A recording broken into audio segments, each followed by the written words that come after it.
जी madam जी। नहीं नहीं नहीं, मैडम मुझे बस आज भर का आप समय दीजिए अभी। नहीं नहीं नहीं, बेसिकली मैडम क्या हुआ था, कोविड की वजह से ना हम लोग छुट्टी पे थे, उसके बाद से ध्यान नहीं आया।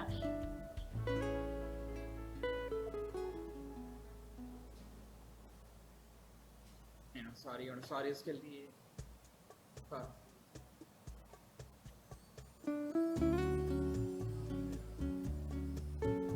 Can you mute your mic, please?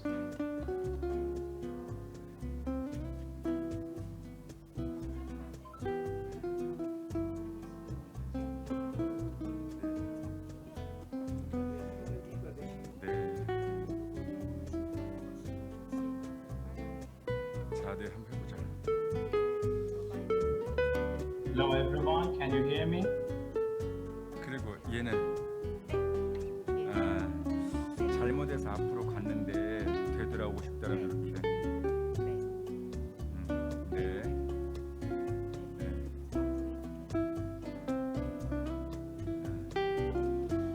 네. 높다. 네.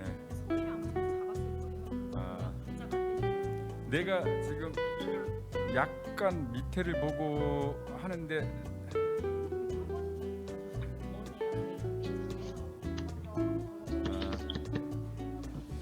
그래요? 그래서 한 번씩 계속 보고 읽으실 수는 없을 것 같아요. 이렇게 네, 이거 할 때는 마스크 쓸 때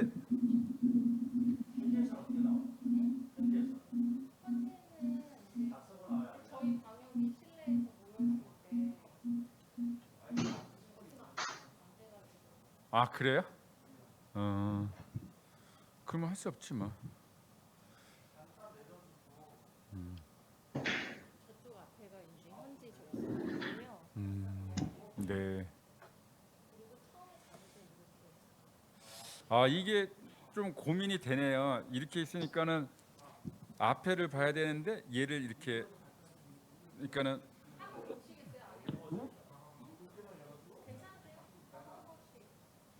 지금 화면이 어떻게 잡히죠?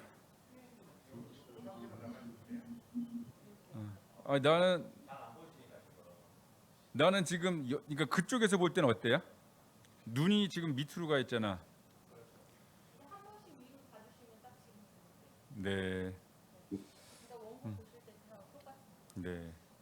그래서 위에 한번 보시면 앞에 여기 화면 보시면 딱 시선 딱 네. Distinguished guests, ladies and gentlemen, it's a great pleasure for me to attend this meaningful event today. I'm Seong-hee Lee, Hello, Vice can you President hear of me? the course. 지금 이 마이크 아니니까 그냥 얘기해도 되죠? 네. Thank you, Everso. Vice President of the course. 이거 코스메하고서 편팀장 이 뒤에 이것도 플레임 한번 읽어줄까? 코스메요? 이거 NSIC요? 여기 코스메하고서 요거 아니요. 그냥 그래서 이 사람들 코스메 하면 알아듣네. 됐다. First of all, 네. 여기는 이제 플레임으로 NSIC는 처음에는 플레임, 나중에는 인텍, 여기는 NCX. NSIC. 네. 여기는 IK 텍, 인디아 코리아 테크놀로직스 센터인데 IK 텍 한번 해주세요. IK 텍으로. 네. 그런 게 조금 바뀌었구나. First of all, I would like to express gratitude to Director of Planning and Marketing, Udaya Kumar, Senior General Manager of International Cooperation, Sunil Tyagi, from National Small Industry Corporation, and Professor Emil of Yonsei University for taking part in this event. In addition, I also would like to thank all the local institutions and trainees participating in this event from India, Kazakhstan, Thailand and Iran.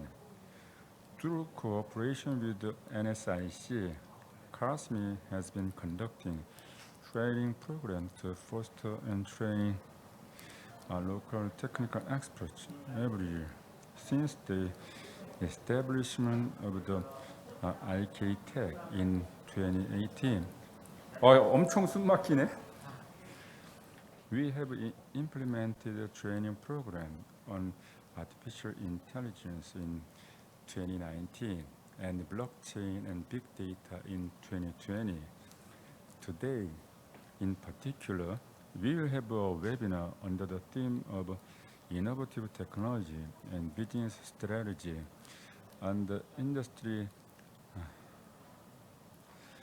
4.0, 4.0 뭐야? 인더스트리 4.0 이렇게 읽어요? 이거 원래 이렇게 초안에도 그렇게 돼 있었어? 이게 원래 쟤네한테 나간 제목이 이거라서 조금씩 이거 바꿔놓고 해야 되냐? 죄송해요. 그래서 파란색으로 해놨어요. 네네. 바뀐 거. 네. 끝이에요 이제. 네. 바뀐 거. With 4 countries including India, Kazakhstan, Thailand, and Iran. The first industrial revolution, the theme of this event, is the next industrial revolution led by the Internet of Things, artificial intelligence, autonomous vehicles, and virtual reality. Through today's lecture, I hope you have a precious opportunity to understand the first industrial revolution and think about how you will respond to these changes. Professor Emil of Business Management Department in Yonsei University, a renowned expert in the field of the first industrial revolution, is with us despite his hectic schedule for the lecture. Once again, thank you very much, Professor Lim. CASME is a government agency established in 1979, and we actively support SMEs and startups with 32 regional offices and 27 overseas offices. Based on the networks, we are carrying out various projects such as policy fund, export and marketing, startups, technical support, and human resources development for their innovative growth. Furthermore, we have established a technology exchange center through close cooperation with the governments of 6 countries, including India, Kazakhstan, Thailand, Iran, Vietnam, and Indonesia, and are actively promoting overseas technology exchange program. The program is a win-win cooperation model that can promote the advancement of industrial structure and economic revitalization through technology exchange between the 2 countries. Last year, we organized a total of 32 technical exchange B2B meetings in 15 countries, 389 Korean companies, and 1,548 local companies participated in the event, and 135 MOU were concluded, which initiated technical cooperation. This year, we are planning to hold a total of 35 technical exchange B2B meetings with 21 countries. Last but not least, through the technical exchange B2B meetings and training of technical experts,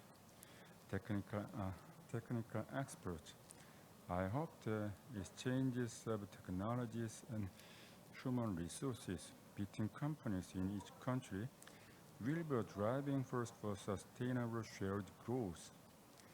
Once again, thank you to all the local organizations and staff members who attended today, and I hope you have a very meaningful time. Thank you. 진짜. 완전 힘드네.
예, 인사드렸어요. Distinguished guests, ladies and gentlemen, is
뭐라고요?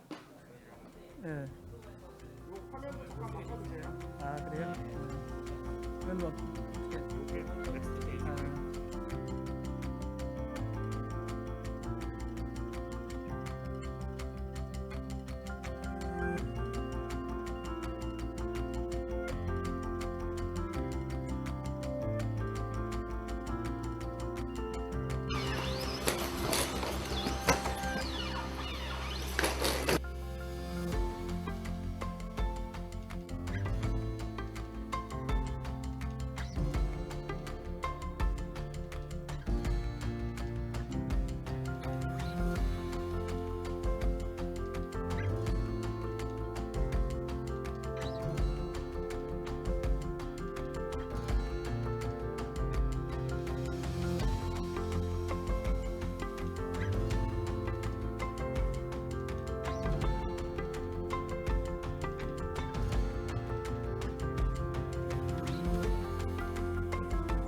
네, 네. 네, 네. Hello. Recording has started. Okay, let me check the connection. Can you hear my voice loud and clear? If you hear my Yes, voice Sunil is Tyagi. just Yes, we are able to listen make to you. a, 누가 마이크 켜져 있다. Could you turn off your mic and just turn on your videos? Okay. The COSME NSIC webinar 2021 will be started in few minutes. Actually, it's time to 2:40 in Korea, so we're gonna start right now. Okay, are you ready? For those who participated online, please double check your connection.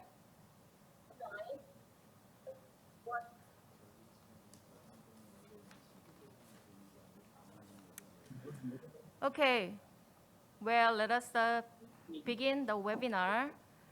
Good afternoon. This is Jung-hyun Pyun from COSME. I'm a senior manager of Global Business Department in COSME.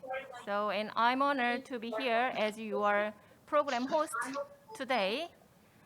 First of all, allow me to acknowledge today's participant. Let me start with Seoul, Korea. Sung-hee Lee, Senior Vice President here. Okay. And Sang-woo Kim, Director of Global Business Department of COSME are seated. And in India, Mr. Uday Kumar, Director of Planning and Marketing. May I see it? Okay. And Mr. Sunil Tyagi, Senior General Manager of International Cooperation Department of NSIC are attending. And, Good morning. Okay. Hi. And Seok-chan Park, Director of K-Startup Center, New Delhi, is sharing seats while managing the event in India. Yeah. Okay, yeah. Also, staff of India, Kazakhstan, Thailand, and Iran, where technology exchange centers are established, are also participating in. Thank you for your participations. Prior to the webinar, Sung-hee Lee, Senior Vice President of COSME, is going to deliver an opening remarks. Big applause.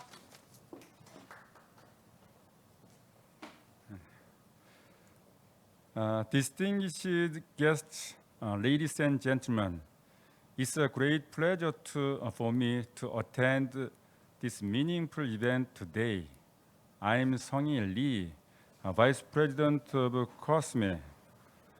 First of all, I would like to express gratitude to Director of Planning and Marketing, Uday Kumar, Senior General Manager of International Cooperation, Sunil Tyagi, from National Small Industries Corporation, and Professor Emil of Yonsei University for taking part in this event.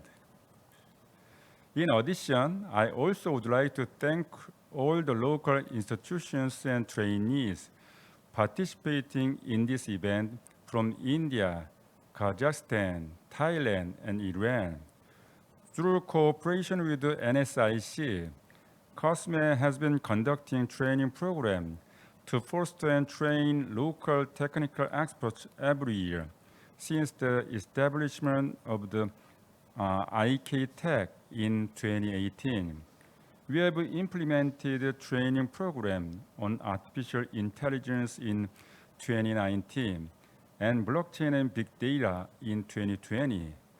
Today, in particular, we will have a webinar under the theme of innovative technology and business strategy on the Industry 4.0 with 4 countries, including India, Kazakhstan, Thailand, and Iran. The fourth industrial revolution, the theme of this event, is the next industrial revolution led by the Internet of Things, artificial intelligence, autonomous vehicles, and virtual reality. Through today's lecture, I hope you have a precious opportunity to understand the fourth industrial revolution and think about how you will respond to these changes.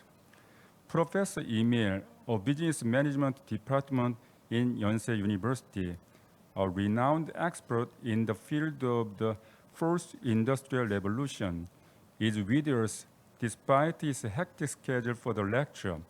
Once again, thank you very much, Professor Lim. COSME is a government agency established in 1979, and we actively support SMEs and startups with 32 regional offices and 27 overseas offices. Based on the networks, we are carrying out various projects such as policy fund, export and marketing, startups, technical support, and human resources development for their innovative growth. Furthermore, we have established the Technology Exchange Center through close cooperation with the governments of 6 countries, including India, Kazakhstan, Thailand, Iran, Vietnam, and Indonesia, and are actively promoting overseas technology exchange program. The program is a win-win cooperation model that can promote advancement of industrial structure and economic revitalization through technology exchange between the 2 countries. Last year, we organized a total of 32 technical exchange B2B meetings in 15 countries, 389 Korean companies, and 1,548 local companies participated in the event, and 135 MOUs were concluded, which initiated technical cooperation. This year, we are planning to hold a total of 35 technical exchange B2B meetings with 21 countries. Last but not least, through the technical exchange B2B meetings and training of technical experts, I hope the exchange of technologies and human resources between companies and in each country will be a driving force for sustainable shared growth. Once again, due to all the local organizations and staff members who attended today, and I hope you have a very meaningful time. Thank you very much.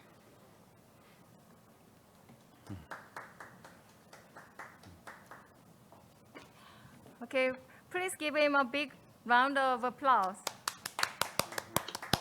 Okay, thank you for your remarks. Okay. Following the announcement from COSME, NSIC will deliver a welcome address and introduce the NSIC briefly. Mr. Sunil Tyagi, Senior General Manager of International Cooperation Department of NSIC, will deliver the welcome address first.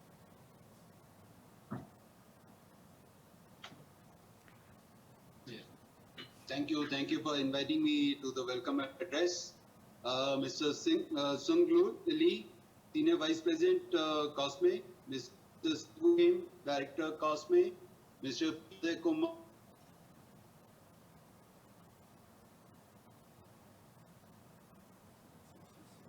NSIC, Mr.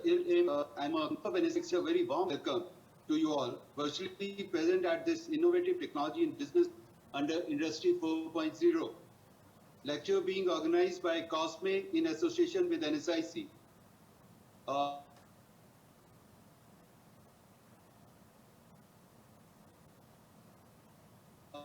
For youth, we're happy to welcome our guests from Kazakhstan and Thailand and Iran also. For the benefit of our friends from Kazakhstan and Thailand, I would like to take this opportunity to apprise you briefly about the mission, that is National Small Industries Corporation, which is a public sector undertaking under the Ministry of Micro, Small and Medium.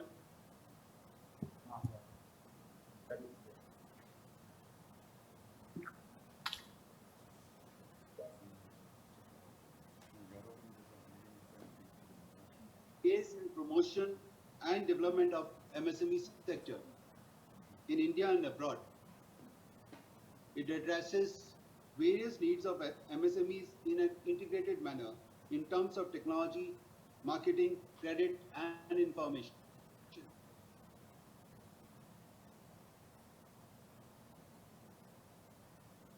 Am I audible? Yes, I'm here. But the connection is unstable. And you keep going your Oh, speech. yeah, there looks to be some problem, but now I think it's working. Yeah, NSIC also transforms youth from unemployed to self-employed through its flagship program, Rapid Incubation for creating self-employment opportunities. Go through NSIC website, nsic.co.in for further information on activities of NSIC. NSIC under its international cooperation activities also promotes enterprise-to-enterprise cooperation between the MSMEs of India countries to enhance technical and business cooperation or promote other forms of sustainable business alliances. This is achieved through developing institutional arrangements with similar organizations in various countries, which promotes MSMEs in their respective countries. NSIC has signed a memorandum of understanding and cooperation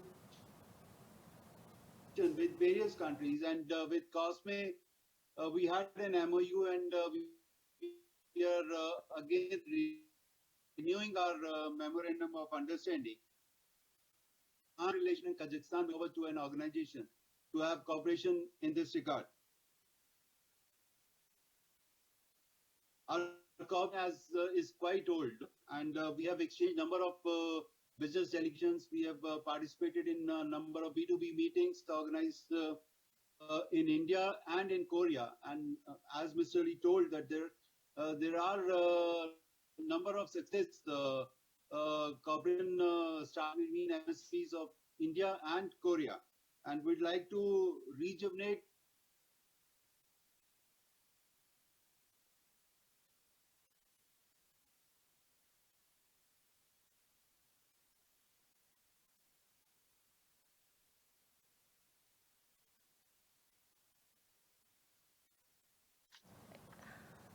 It doesn't working. So we are also running. Yeah, we are also running India Korea Technology Exchange Center in New Delhi, where the objective is to virtually do the business matching to encourage technology transfers, joint ventures, and sustainable alliances between India and Korea.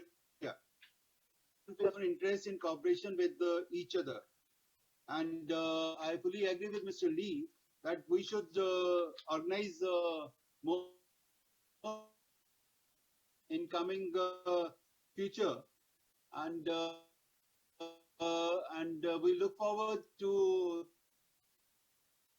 the COVID period is over, visit to Korea and organize B2B meetings and industry visits. Until then, we can support of Mr. Park in COSME at New Delhi, in India. We will work upon a certain program. So with this, I would end my welcome address, and I once again welcome everybody. But before I end, I would like to briefly introduce our Director Planning and Marketing, Mr. P. Uday Kumar. He is a postgraduate from Indian Institute of Management, Bangalore, and holds a degree in. He has over 32 years of experience in various areas.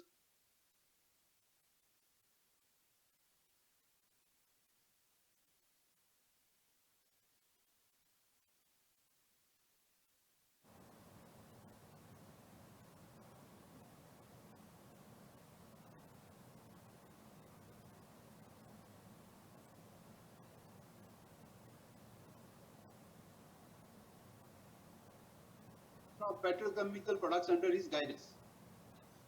So I would now request my Korean compeer to invite him for his address. Thank you.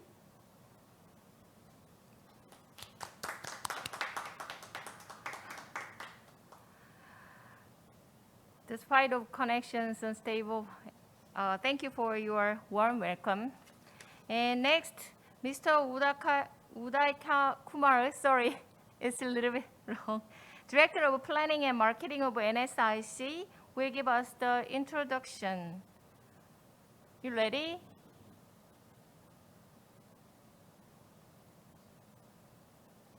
Okay. Hello. Mr. Dayakumar, could you Good hear? morning. Am I audible now? Okay. Am I audible? Yes, available. Okay. Okay, fine. Good. Yeah, fine. Good morning to all of you. Mr. Lee, Vice President Hosme, Professor Elim, School of Business, Yonsei University, experts from Korean side, colleagues from India, participants from Kazakhstan, Thailand, Iran, and ladies and gentlemen, indeed it is my pleasure and privilege to be part of this innovative technology and business strategy under Industry 4.0 seminar being organized by COSME under the umbrella of Indo-Korean Technology Center initiative between NSIC and COSME. I would like to thank COSME for giving these insights to Indian MSME sector stakeholders. I remember similar lecture was organized last year also on the topic of blockchain. It was in a physical program and I was very much part of the program. And of course, now post-COVID, the MSME sector and especially in the manufacturing sector in India has undergone tremendous changes. And I think today the whole world is talking about Industrial Revolution 4 or Industry 4.0, which is the need of the hour for catching up with the worldwide developments, especially for the MSME sector. Worldwide, if you see the last decade or so, there is a drastic changes happening across manufacturing sectors. There are many leading brands and industries completely vanished from the market for the reason they were not able to adapt to the technology changes and the automation process which was initiated world over. Many products became obsolete, utilities completely become irrelevant. So as a result, many leading corporates and successful brands just vanished from the market. The last 10 years or so, if you see the top brands or wealth creators across the world, there are a lot of new generation companies which were never even heard 5-10 years back. Today, with the market capitalization as well as with the kind of user-friendly technologies, they have captured the entire global markets. India is not an exception. In India too, the last 10 to 15 years, we have seen many successful Indian brands completely getting vanished from the market. There are a lot of new generation, new technology companies have come up and they're coming up almost every alternate days. All those changes are happening mainly because of industry automation and the thrust for manufacturing, the thrust for Make in India. I know in countries like in India where there are about, as per the latest changes carried out in the MSME sector, there are more than 100 million MSMEs offering employment to more than 200 million people. And the recently, like last 2 or 3 months, especially post-COVID, the Government of India, Ministry of MSME has come out with radical changes on the policy perspective by including some of the trade bodies like wholesalers and even traders under the bandwidth of MSME. So now the entire MSME sector in India is undergoing tremendous changes, and especially in the manufacturing sector has to undergo this this industry 4.0 changes, because without this changes the manufacturing India or the make in India process will become incomplete. So, and of course it as Professor Mr. Lee mentioned in the introductory talk, it's basically a kind of an integration of completely Internet of Things, automation, mobile technologies, integration of all the machines, updating the machines. It goes, and of course artificial intelligence, AR/VR based courses, interventions. So all this will lead to kind of a completely industry 4.0 ecosystem in India. And of course there are a lot of challenges also in India, because the MSME sector is still yet to come out of the difficulties of the COVID thing. There are a lot of MSMEs are still struggling to get competitive credit, and they are struggling to get demands. So Government of India has taken several steps, including a special scheme called Atmanirbhar, under which they have they come out with several interventions. And of course the challenges for the MSME sector are actually for the industry 4.0 is it is expected to cost quite a bit for the MSME sector. There is on the rate of returns on these investments are yet to be quantified, and there is also privacy concerns. When you go for industry 4.0, there are also security concerns, and also there is also question of surveillance and distress, and also there is a general reluctance on the MSMEs to adapt to the technology changes, because they are still in the old mold and they are very slow in adapting. And also there is a threat of redundancy of the corporate IT departments. Plus, there is also, it is widely discussed that there is going to be a lot of loss of jobs, because the manufacturing sector gives a lot of employment in India. So there's also a concern in the MSME sector that there's going to be a loss of jobs, and also it's also going to have a lot of regulation issues and policy perspective, because the policy for the industry 4.0 is yet to be spelled out by Government of India. So these are certain of the challenges which are being felt by the MSME sector in India. But actually, notwithstanding that, actually it is not the choice of the sector or MSME sector. They have to adapt, and of course, Government of India is coming out with several support schemes, including attractive incentives for migration, and there are directly or indirectly there are a lot of schemes which are helping this MSME sector in India. And I'm sure, I think Government of India will come out with more support programs so that the MSME sector can adapt to the migration to the industry 4.0. And of course now the worldwide they are also talking about industry 5.0. So I think there is no time left now for Indian MSME sector. We need to quickly adapt to the industry 4.0. And from NSIC side, on my personal side, I would like to assure the MSME sector as well as our counterparts, Ms. Kusmi, that NSIC will live up to the expectations of the MSME sector. We will go extra mile and will support the MSME sector in implementing this industry 4.0 in a much faster and adaptable fashion.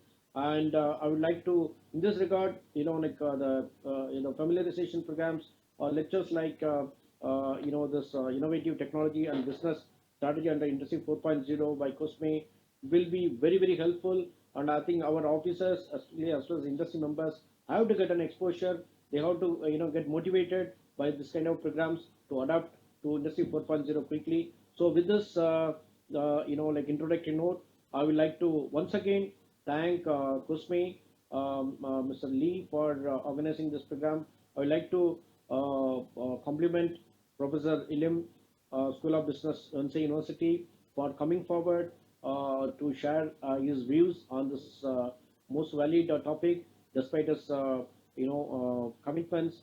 And I'd like to thank friends from the countries Kazakhstan, Thailand, Iran, and also my friends from India. Wish you all good luck. Thank you, and let's have a very useful session today. Thank you. Okay, thank you for your presentation, and it's very useful time to know you are an SIC. Thank you. Now, Professor Il Lim of Yonsei University started a lecture on innovative technology and business strategy under Industry 4.0.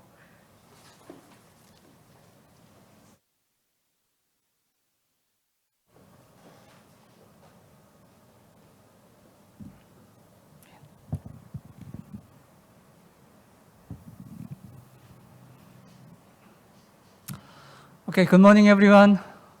And it's a good afternoon here in Korea. I guess it's good morning in India. My name is Il Im. I'm a professor at Yonsei University. And please don't be mistaken. IMIL is my full name, not initials.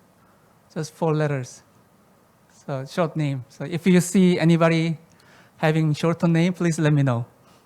I haven't seen any. All right, today I'm going to talk about fourth industrial revolution and also business strategies. But I'm not here to teach you. Rather, I'm here to share my thoughts and also listen to what you think and your opinions. Okay, my brief background, I majored in information systems. I got my degree from University of Southern California in Los Angeles in the United States. And I also taught the New Jersey Institute of Technology for 5 years and then came back to Korea.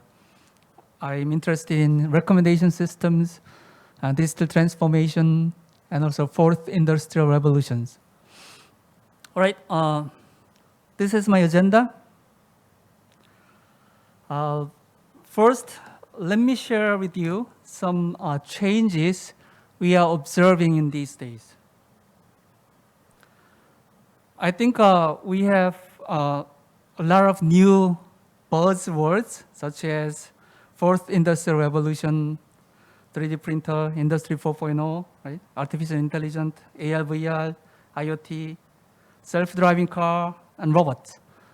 I'm sure most of you are familiar with these terms, or at least you have heard these terms, right?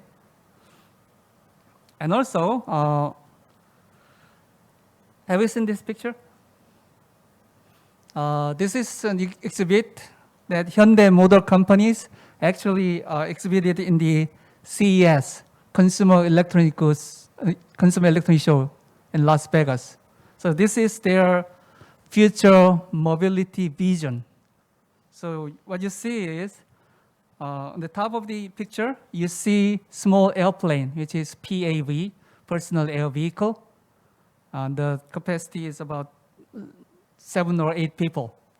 So basically the idea is that they can transport people using this small vehicle. This is vertically landing and taking off. And then there are probably 30, 40 this small airport in the metropolitan areas. Then once it lands, people transfer to the small vehicle in the bottom of the picture. And obviously these are self-driving cars. Okay. This is their vision. And also, have you seen this one, Neon? This was an exhibition by Samsung Electronics. And basically they created artificial intelligence. So the 4 people you see on the picture, they actually interact with the people. So you can ask questions and they answer. But one surprising thing is, one of them is artificial intelligence. Most surprising thing is, not many people could tell which one is artificial intelligence. So AI is here. And also, I think you are familiar with this company called Boston Dynamics, the most advanced robot company that was acquired by Hyundai Motor Company. And they have this humanoid, right? The humanoid can jump, turn, and they can do some acrobatics. So when you see all these things, we are overwhelmed, right? And confused. And we start thinking about where our future is going 2, right? So today I'm going to talk about some fundamentals or something that you need to know to understand what's happening around the technologies. Okay? So these changes can be summarized into one word. At the bottom, you can see that convergence of technologies. Okay, let me take off my mask. Okay, so all the things we see in these days can be summarized as convergence of technologies, especially ICT or IT is converged or fused with other technologies. For example, if IT is combined with manufacturing technology, we call that Industry 4.0, right? And if IT is fused with automobile technology, we call that self-driving car. So this is a mega trend. And I think most of you know this person, right? Klaus Schwab, who coined the term fourth industrial revolution. But let me skip this one. And these technologies were selected by World Economic Forum as the technologies that will lead our future. So those 7 technologies are AI, 3D printing, LVR, self-driving car, IoT, and energy, new energy, and biotechnologies. But considering the definition of megatrend, remember this one? Convergence of technologies, especially convergence of IT and other technologies. So considering this megatrend, I think 2 technologies among these are most important. 2 technologies that are most important are AI and IoT. And let me explain why. So when you say IT is fused with other technology, IT, for example, AI is combined with automobile, then what do you think is the role of IT? What does IT do in self-driving car? What does IT do in Industry 4.0? You can say many things, but in one sentence, what IT can do is information processing. I guess you'll agree, right? Data or information processing. And that's the only thing IT can do. IT cannot move objects, right? IT cannot produce something. The only thing IT can do is processing data. So in that sense, technology that collects data, which is IoT, and the technology that processes collected data, which is AI, those 2 technologies I think are most important for fourth industrial revolution. Okay, let me talk more in detail in the later slide. Then let's think about IT. And do you agree that IT is making huge innovations, more innovations than any other technologies? Do you agree? Oh, by the way, I'm asking a lot of questions, right? So what I expect is you think about answers to my question. So in that way, probably you can more immersed into my talk, and also you will get more. Okay. So back to my question: what do you think, or what do you think is the biggest difference between IT and other technologies? For example, when IT is combined with other technologies, it creates so much innovation, so many things, right? Self-driving car and everything. But other technologies such as mechanical technologies or chemical technologies, they don't. So there should be fundamental difference between IT and other technologies. What do you think is the fundamental difference? Okay, let me give my answer. Before giving my answer, let's see this picture together. So this is the picture taken in year 1956. And what you see here is the state of the art at the time, storage device, HDD, hard disk. And it's huge and it's expensive, several $1 million. But the capacity, storage capacity is 5 megabytes. 5 megabytes, right? But in these days, as you know, we see, half terabyte SSD and 4 terabyte SSD. So IT is advancing so quickly, especially the storage device size. So how many times it increased? Probably several million times, right? And there is a law for this one. Do you know Wang's law? Do you know Mr. Wang? So Mr. Wang is former CEO of Samsung Electronics. He has worked in the DRAM memory industry for several decades. And from his experiences, he learned that the memory capacity doubles every 18 or 12 months. So this is Wang's law. And the key point here is the storage capacity increases exponentially, not linearly, exponentially. And also there is a law about the processing capacity. I think many of you already know this one, right? Moore's law.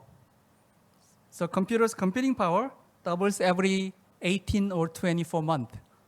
And do you know who Mr. Moore is? Mr. Moore is co-founder of Intel Corporation. So same here. From his experience in processor industry, he learned that the computing process, computing power, doubles in every 18 or 24 months. So again, computing power increases exponentially, not linearly. But I think most of you already know this one, right? But let's think about other technologies. Same picture, but at this time, not the hard drive, but the airplane. That airplane is Boeing 707. And Boeing 707 at the time could accommodate up to 300 people, passengers. And do you know how many passengers the state-of-art airplane can accommodate in these days? About 850 people. It's huge. But how many times? Less than 3 times. And IT, how many times? Several million times. And physical airplane, how many times? 2 or 3 times in the same period. So you have to remember, physical technologies advances so slowly, but information technologies, they advance so quickly, right? But you also already know this, right? Then let me ask you a question. Why? Why do you think IT advanced so quickly? While physical technologies such as automobile, airplane, and chemistry advance so slowly. What's the fundamental difference? Actually, that's the most important question in today's talk. I think many of you already have the answer, right? My answer is IT deals with information which is virtual goods, while other technologies such as manufacturing or automobiles or chemistry, they deal with physical objects, right? So the big difference between IT and other technologies is virtual versus physical. So the IT, since it deals with virtual goods, it's not ruled by the laws of physics. However, other physical technologies such as mechanics or chemistry, automobile, since they are dealing with physical objects, they are ruled by the laws of physics. That's why IT advanced so quickly. So I call that virtualness and physicalness. So IT is highly virtual, but other technologies are highly physical. So you have to remember this one. So we are living in a physical world, but IT deals with virtual goods, which is information. So the left, in the picture on the left side, we have atoms and molecules and electrons and so forth. That's the physical world. However, IT deals with information, which is digital. So physical world is continuous, it's full of something, but then digital world is discrete. It's 1 or 0. Nothing between those two, right? So you have to remember this one. So I think this makes the difference between IT and other technologies. All right, then let's do a simple exercise. So these 7 technologies, remember? The most important technologies for future innovation. And let's categorize these technologies according to the dimension of virtualness and physicalness.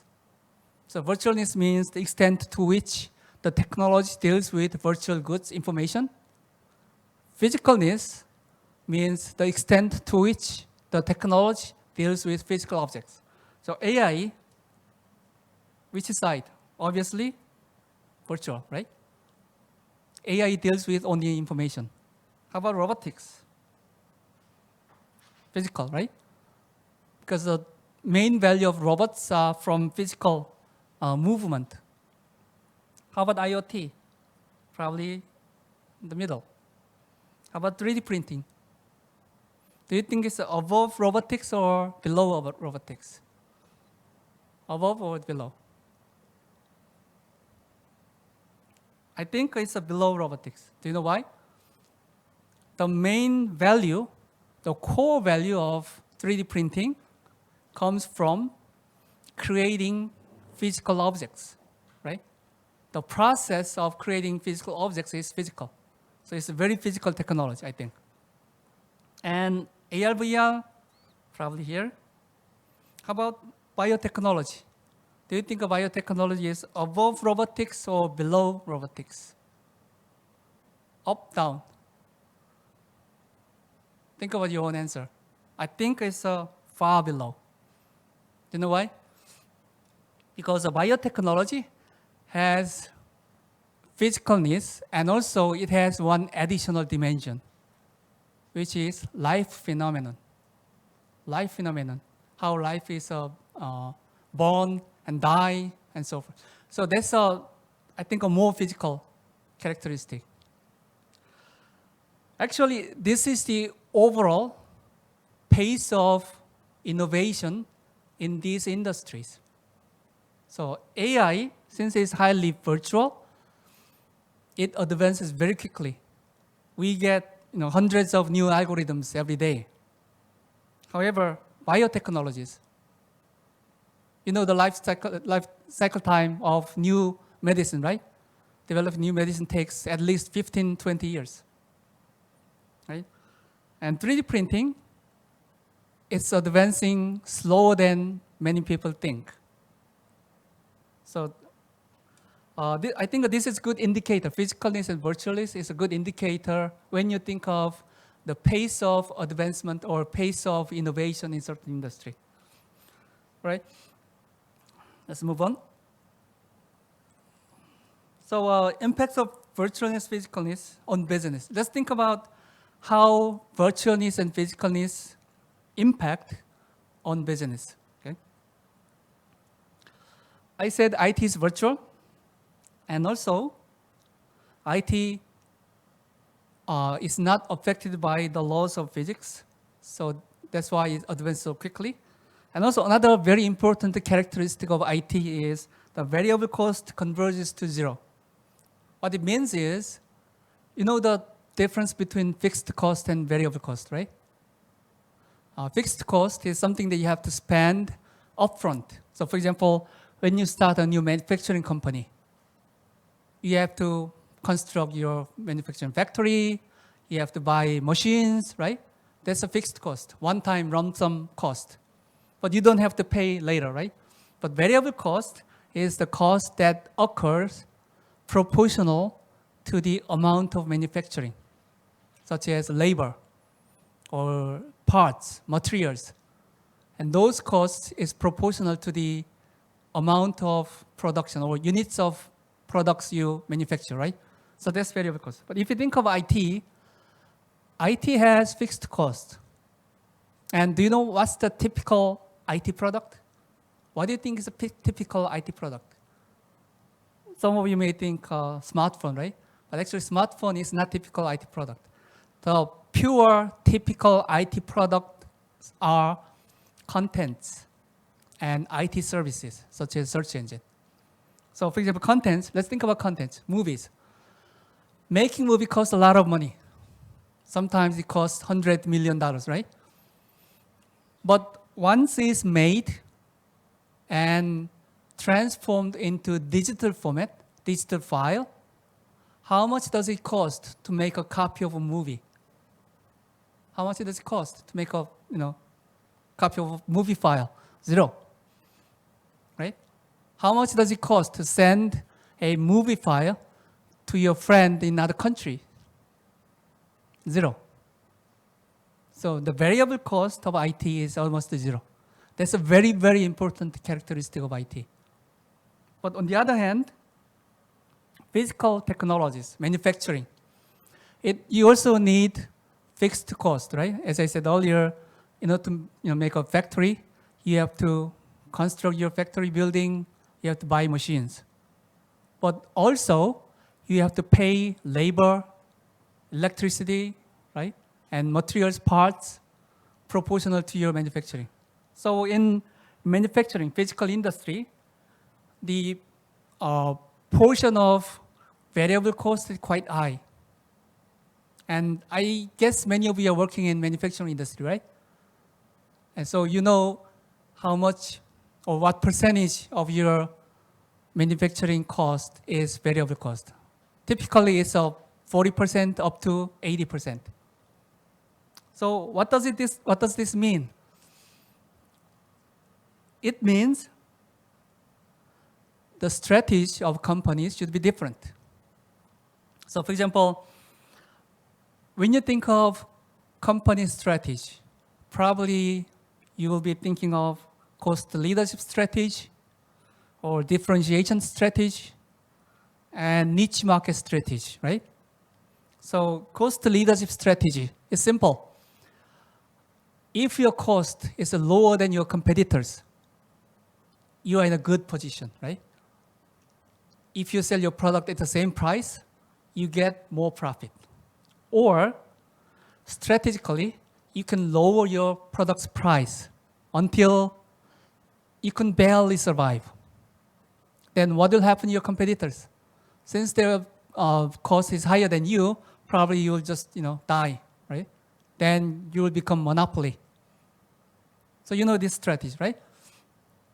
Then the question is, in cost leadership strategy, does it mean variable cost or fixed cost? Obviously both, but mainly, variable cost or fixed cost. In manufacturing industry, when you say we compete on cost, what do you mean? Fixed cost, variable cost? Mostly variable cost. Labor, for example, right? The reason that a lot of manufacturing companies build their factories in foreign countries is because they have lower labor cost there, right? But in IT, what did I say? In IT, the variable cost is almost zero. So cost leadership is meaningless in IT industry. Probably you have never heard that an IT company saying that we have cost leadership strategy, right? This is why. So IT company strategy is very different from physical manufacturing industry. So you need to understand this one. All right, so this is showing that manufacturing companies do a lot of things to just save variable cost, to cut variable cost. Economies of scale, or they invest in R&D for cost reduction, and Toyota production system, and Six Sigma and so forth. And if you think of all these activities, the reason that manufacturing companies do all these activities is because mainly they want to reduce variable cost, right? All right. Then what does IT company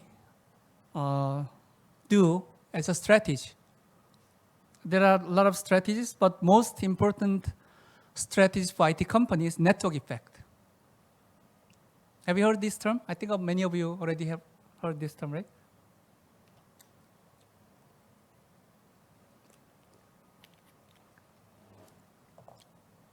So network effect is about value of networks.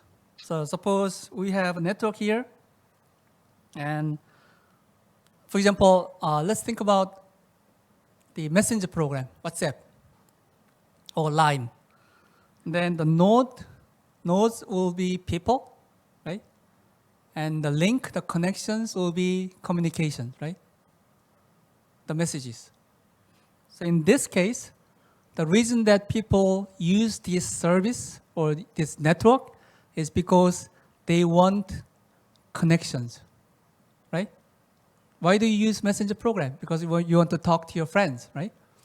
So if you get more connections, then you get higher value. So in other words, bigger networks have more connections, right? So bigger networks will have high value, right? So the result is, suppose there are multiple networks competing in the industry, in the market. Then which one do you think consumers will prefer? Biggest one, smallest one, or middle? The biggest one. Because the biggest one has the most connections and highest value. So in other words, everyone prefers the biggest network, so it becomes monopoly. So we call it natural monopoly or winner takes all. So this is what we see in IT industry. Okay. For example, in many countries, probably if you think of your own country, probably you have only one messenger program in your country, right? It became naturally monopoly. Why? Because of network effect. Everyone prefers the biggest network. But it doesn't happen in physical world, manufacturing. And have you seen any manufacturing industry that becomes naturally monopoly? There are a few. For example, government protection regulations, right? But in most manufacturing industries, we don't see natural monopoly. Why? Because in manufacturing industry, the value is physical goods, not connections. So people do not care how many connections they have in manufacturing industry. They just care about the quality of product, right? So again, the point is, IT industry is totally different from physical manufacturing industry. So you need to understand the difference, right? And there are some preconditions for network effect, but let me skip this one. So remember that I said the fourth industrial revolution is the ICT converged with other technologies, right? IT fused with other technologies, right? Remember? Okay.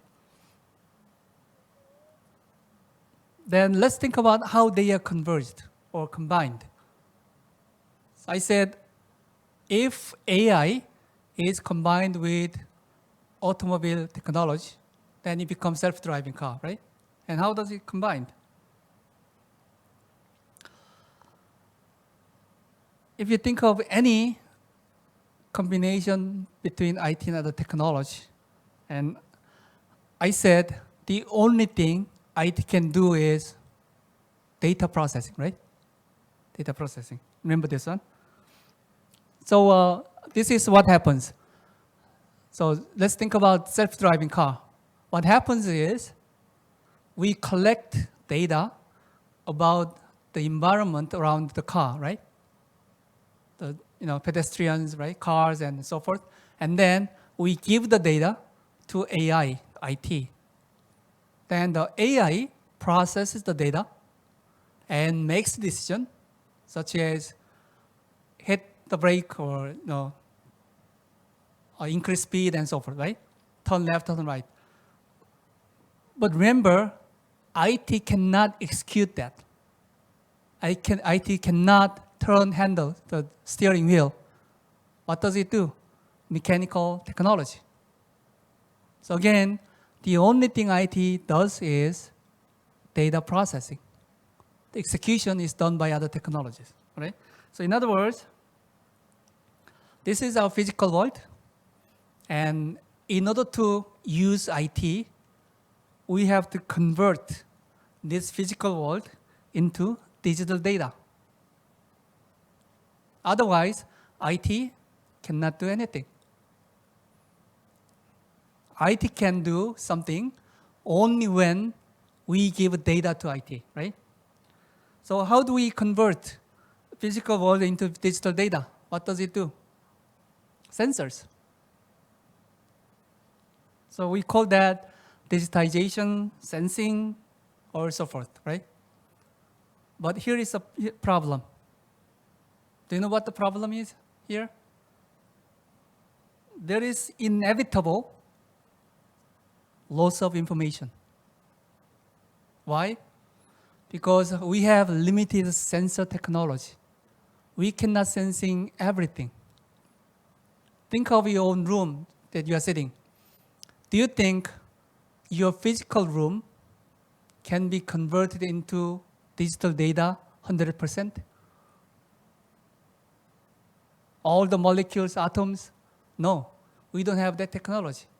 So we only collect data that we can collect or that we think important, such as video, audio, temperature, and so forth. So we have information loss here. So obviously, we can improve this situation by improving the sensor technology. We can make more accurate sensors, but still, there are lots of things we cannot sensing with current sensor technology. So what happens? Because of this, the information loss, a lot of things happen. Let me show some video. Okay. Again, this is Boston Dynamics, the company, robot company, and experimenting home service robot. And if we ask, it brings you a can of beer, right? Looks good, right?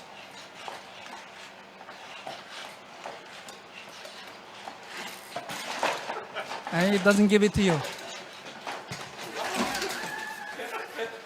And it's not trying to play with you, it's error. And this is, I think, a contest of a disaster rescue robot competition. And this is robot that feeds baby automatically.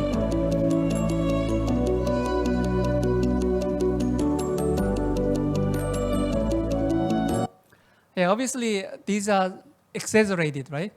But I think you get the point. We cannot avoid information loss. And sometimes the information loss causes very serious problems. So here, one thing we can learn is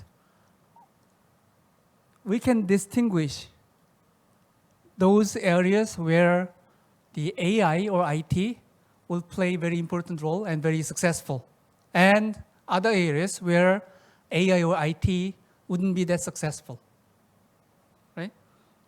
So if we can digitize, if we can collect the information about the most important things that we do, then IT or AI can be used very successfully. So I think a good example is the game of Go. You know the game of Go? Or similar to chess, right? If you think of chess or the game of Go, AI has been very successful in playing the game of Go and chess. Do you know why? Because these games are digital. Agree? Because Why is digital? Because if you think of chess, there are certain points then we can put our pieces, right? And also for each point,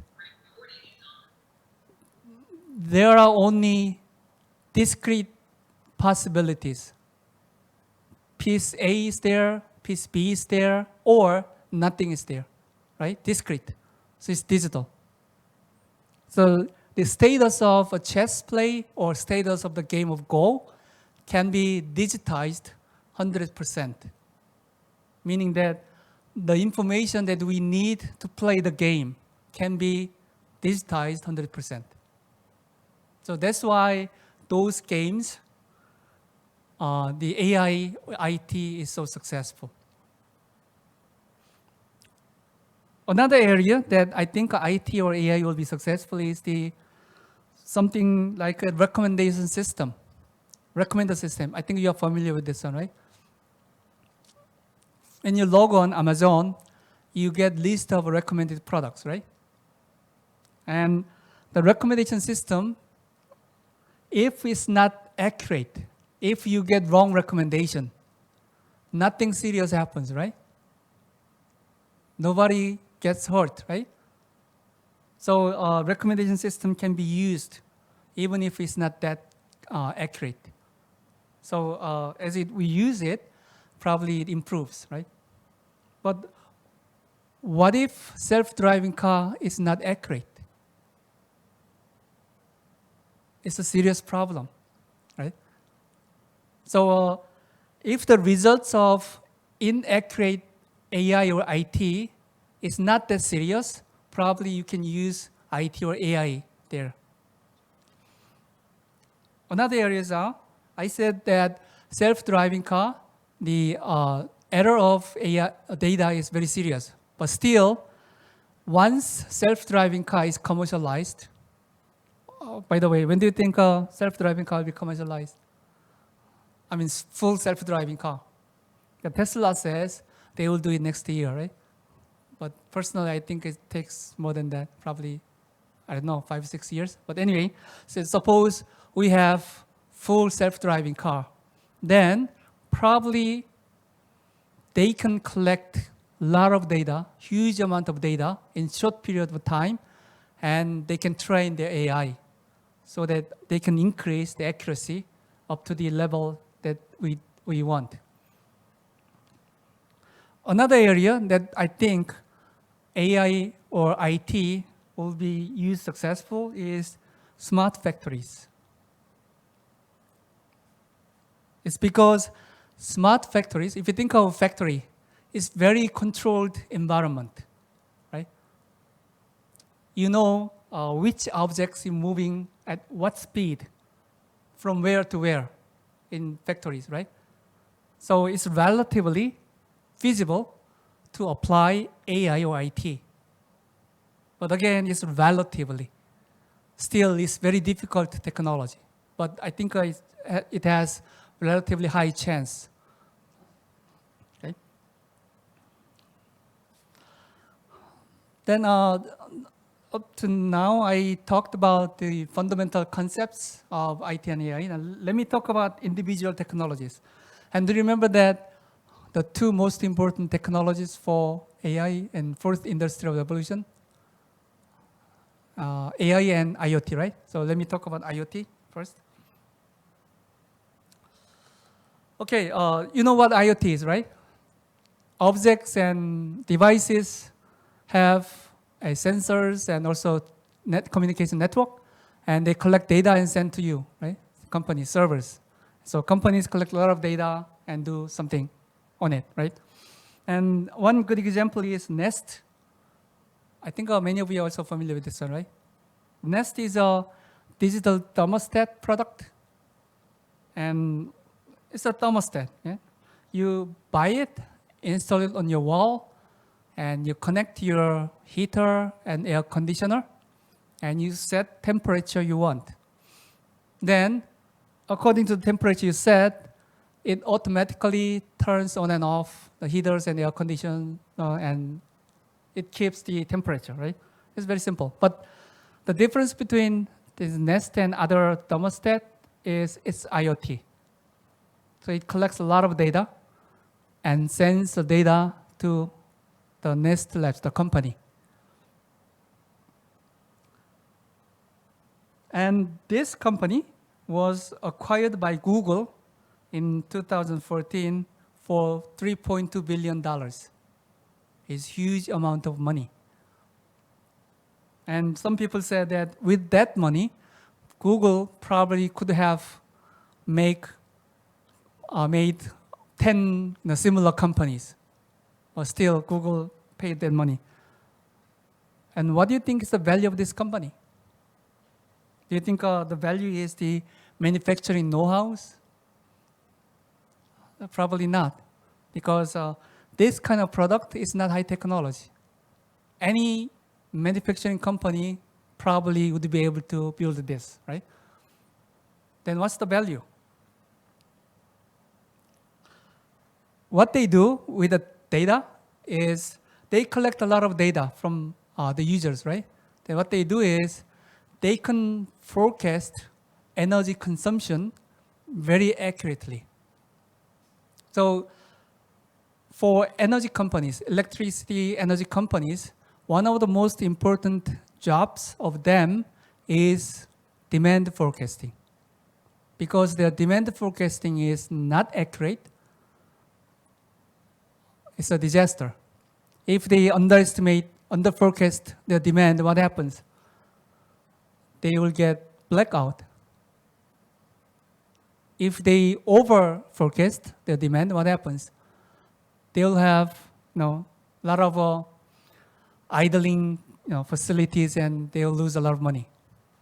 So in traditional energy companies, they forecasted the demand using macroeconomic data, such as population, temperature, GDP, and so forth. But in Nest company, they have micro data. They have energy consumption data of individual households. So they could forecast demand of individual household. And if they sum them up, there will be demand for the whole country or whole city and so forth. So good thing about this micro data is you can divide the forecast the way you want. You can get forecast of a city, you can get a forecast for a certain area and so forth. So what they do with this analysis is they approached the energy company and they offer something like this one. Hey, we can give you very accurate demand forecasting.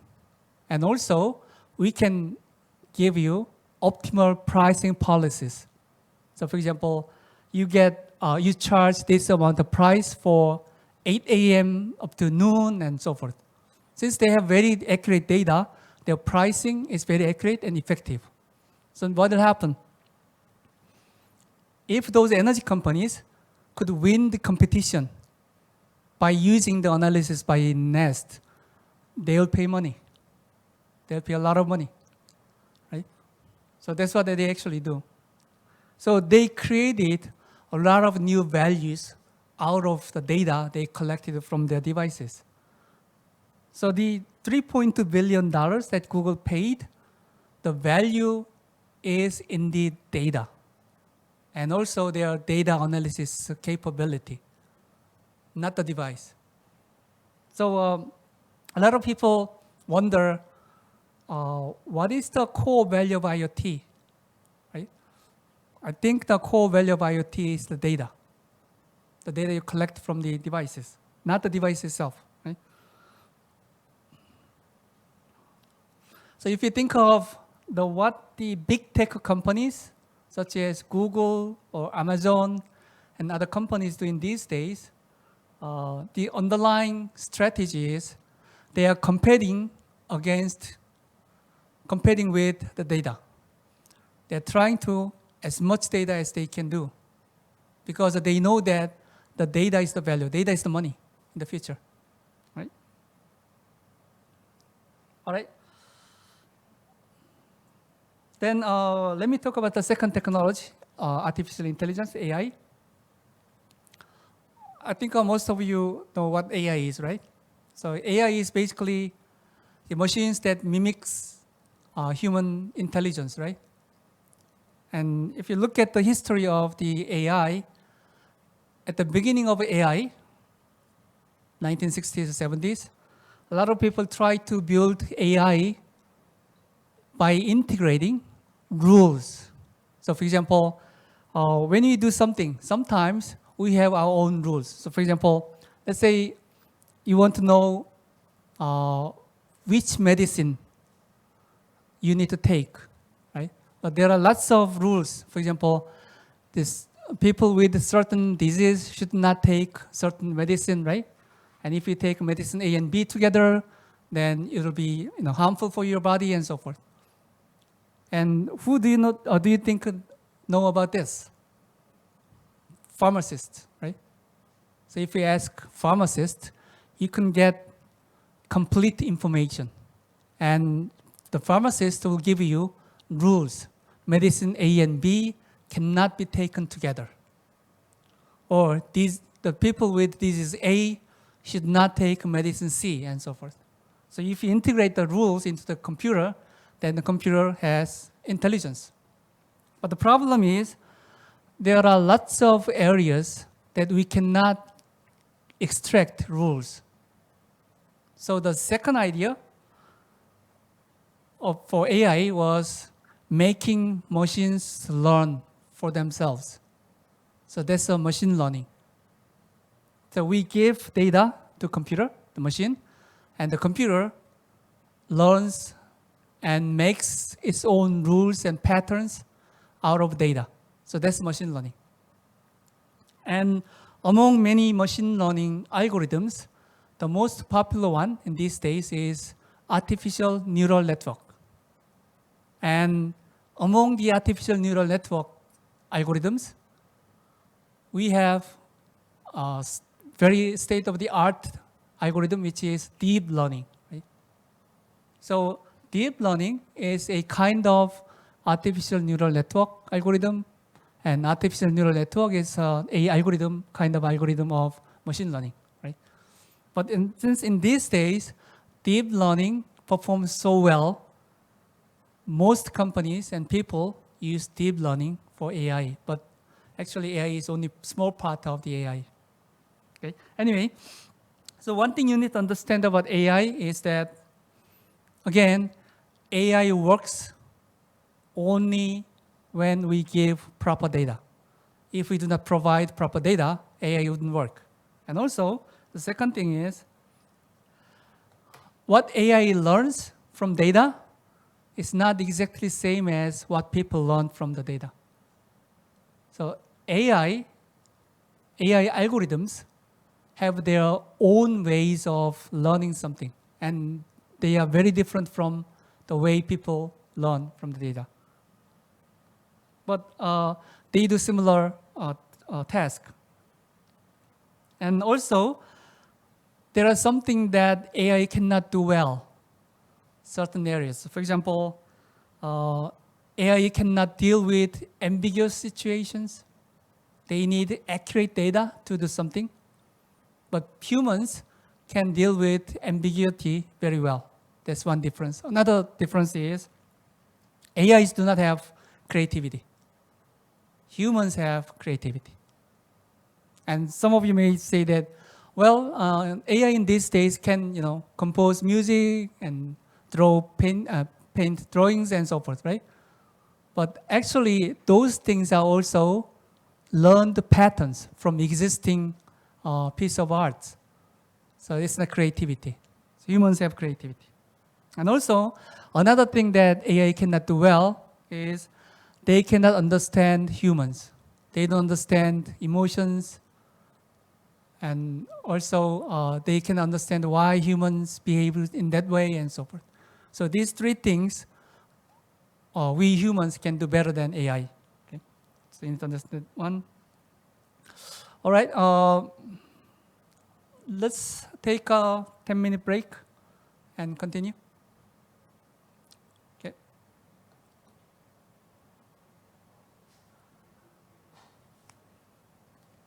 Yes, maybe we can start after 10 minutes.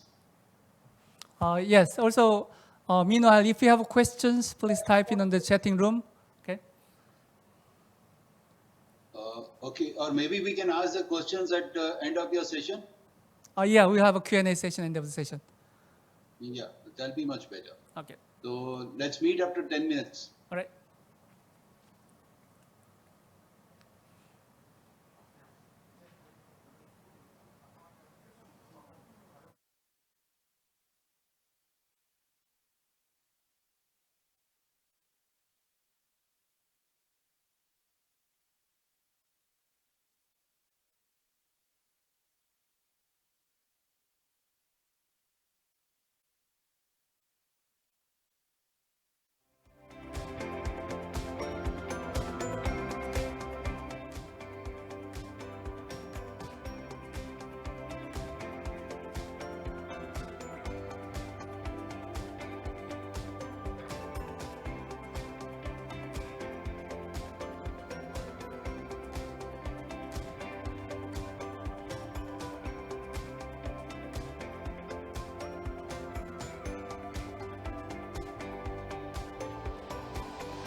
시작하시죠. 네. 네.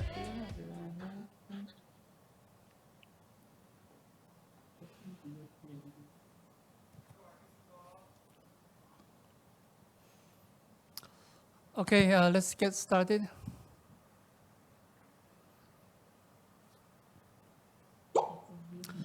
Okay, during the break, I got some questions.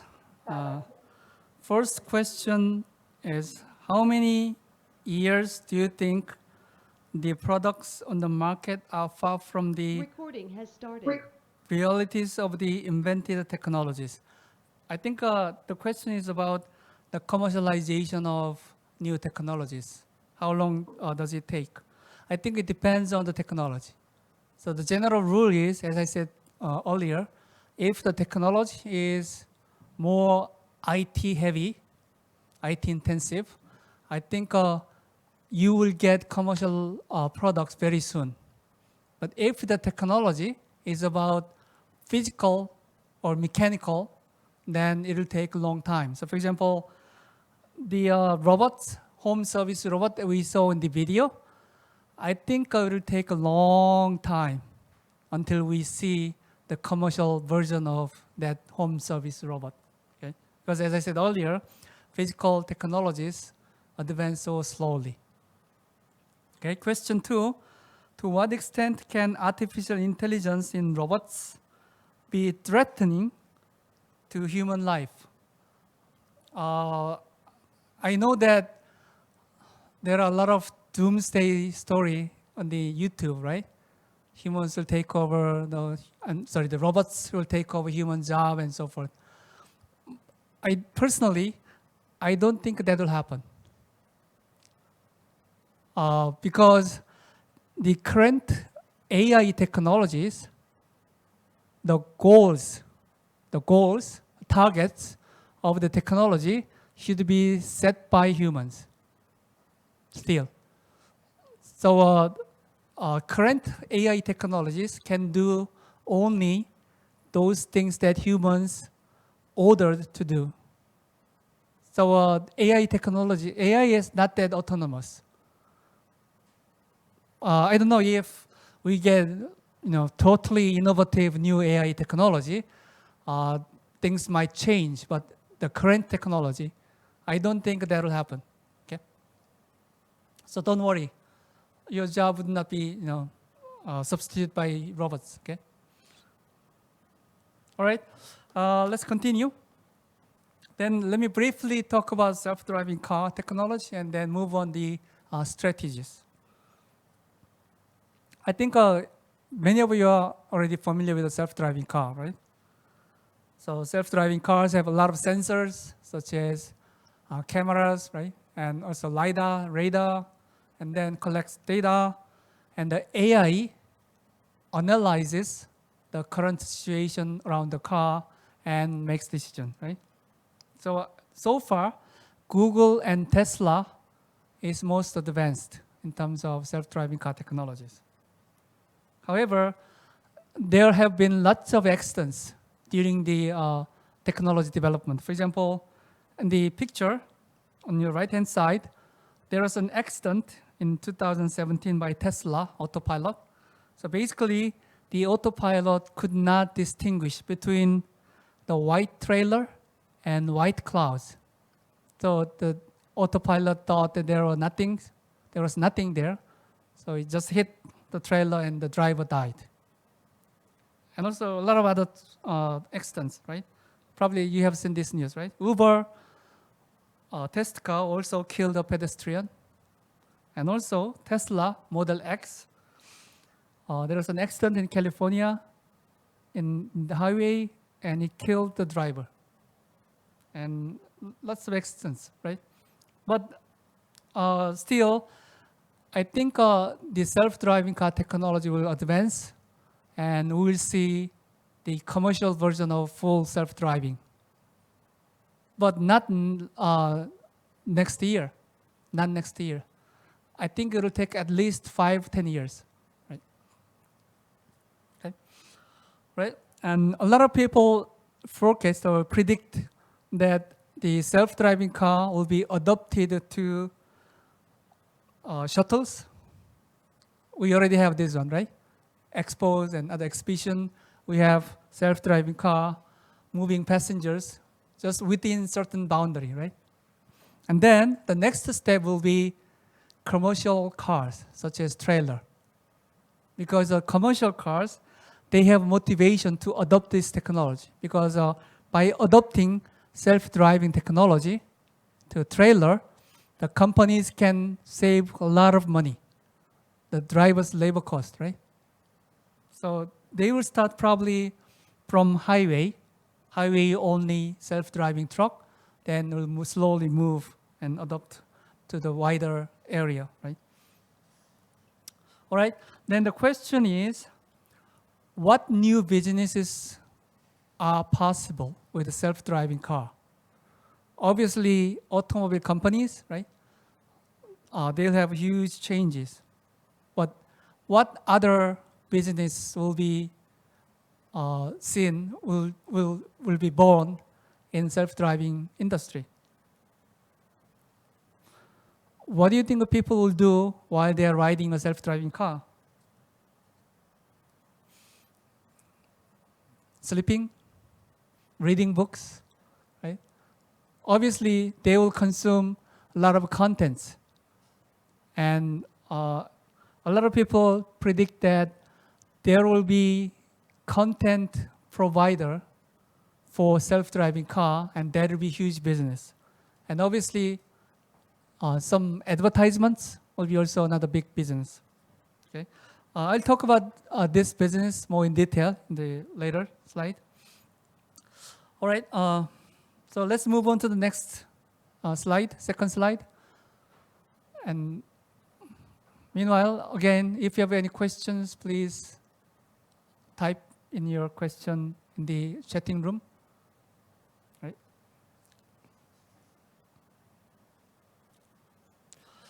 All right, then let's think about business strategies for fourth industrial revolution. The first one is AI.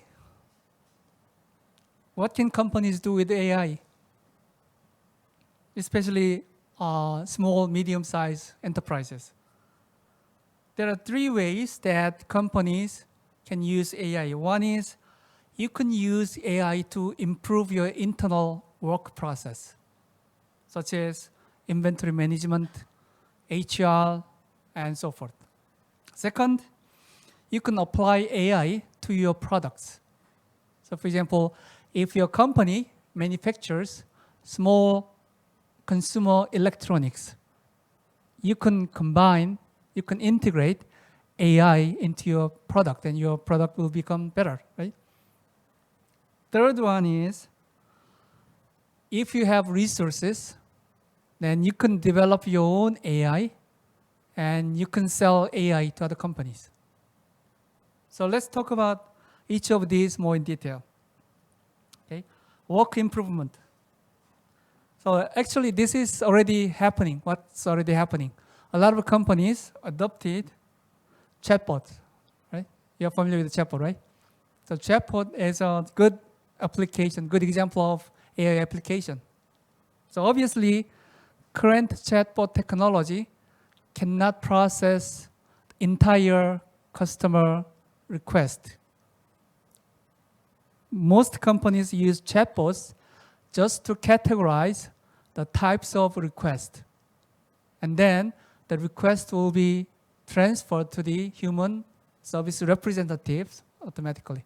But still, even with that feature, that function, companies can save a lot of money, right? Labor cost.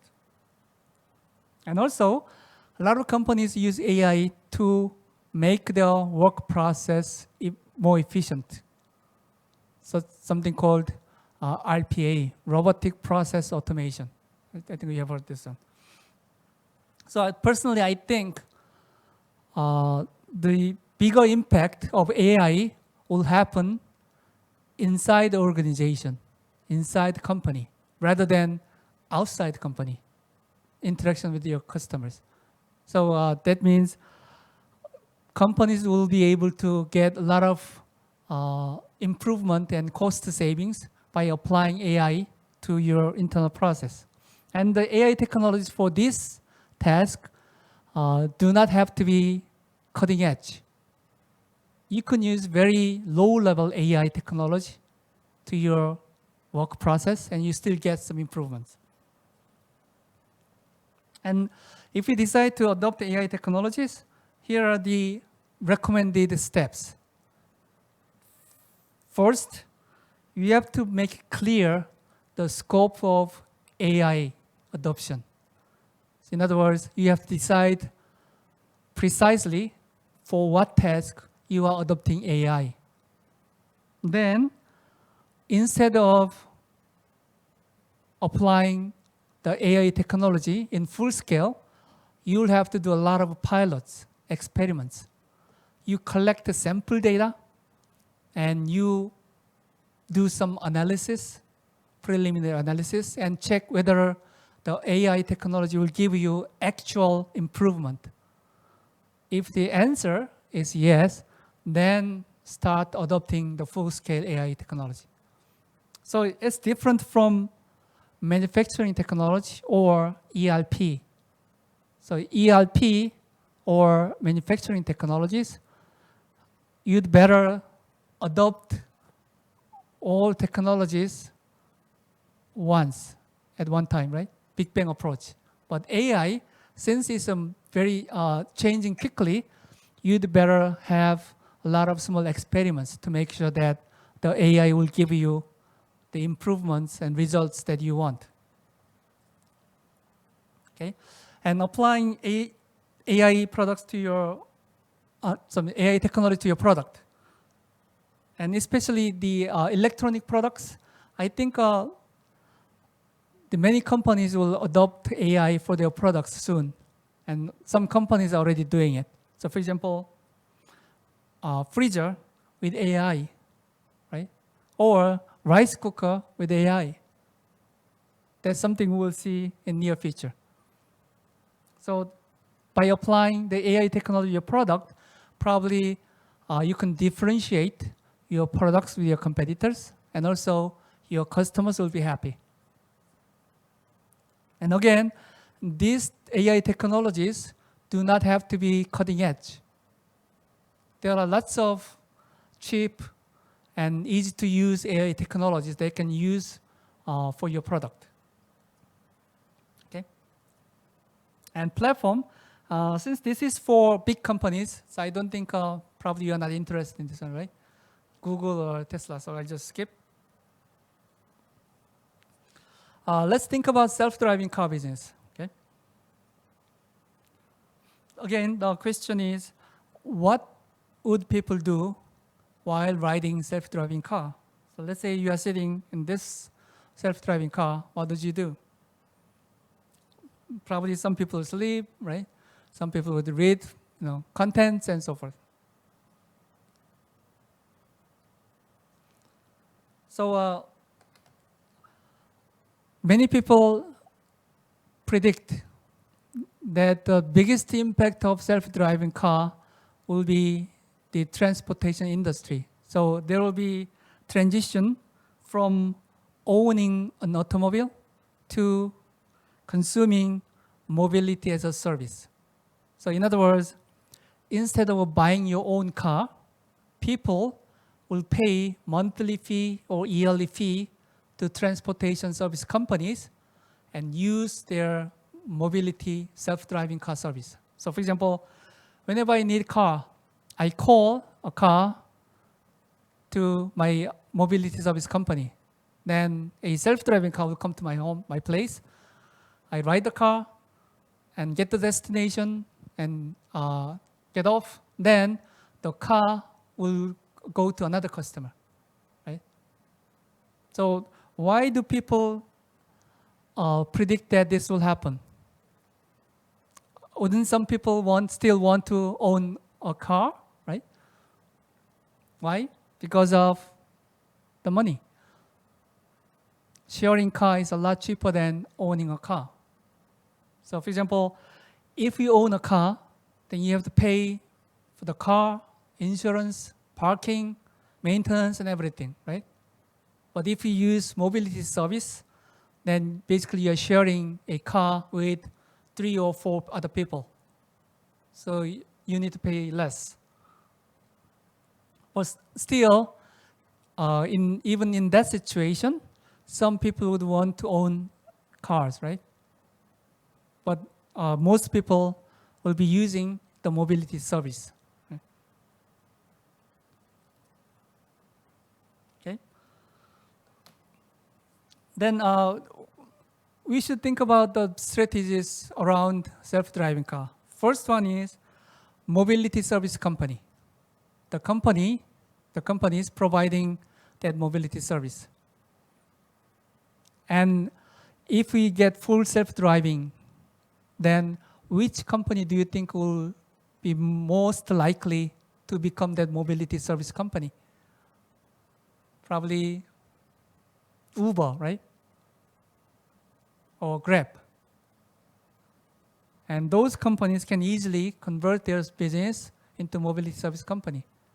So basically, what Uber needs to do to move to self-driving mobility service company is basically replace their drivers with self-driving cars, right? So in that case, what strategies will be possible for these mobility service companies? Probably some branding strategy, whether they are going to position their brand as a luxury brand or mass brand or value for the money brand and so forth. Or they can use some differentiation strategy, such as we guarantee 3 minutes arrival after your call, things like that. Or some companies can use niche market strategy, so such as cars for wedding, cars for party, right, and so forth. So here we can see that basically mobility service companies are physical business, and they can use all these strategies that we see in physical business areas, such as cost leadership, differentiation, and niche market. But this is one side of self-driving car business. There is another side, which is virtual. Basically, for self-driving car, we need AI technology, right? That drives car safely. And again, the companies that is advanced most in this area are Google and Tesla. Okay.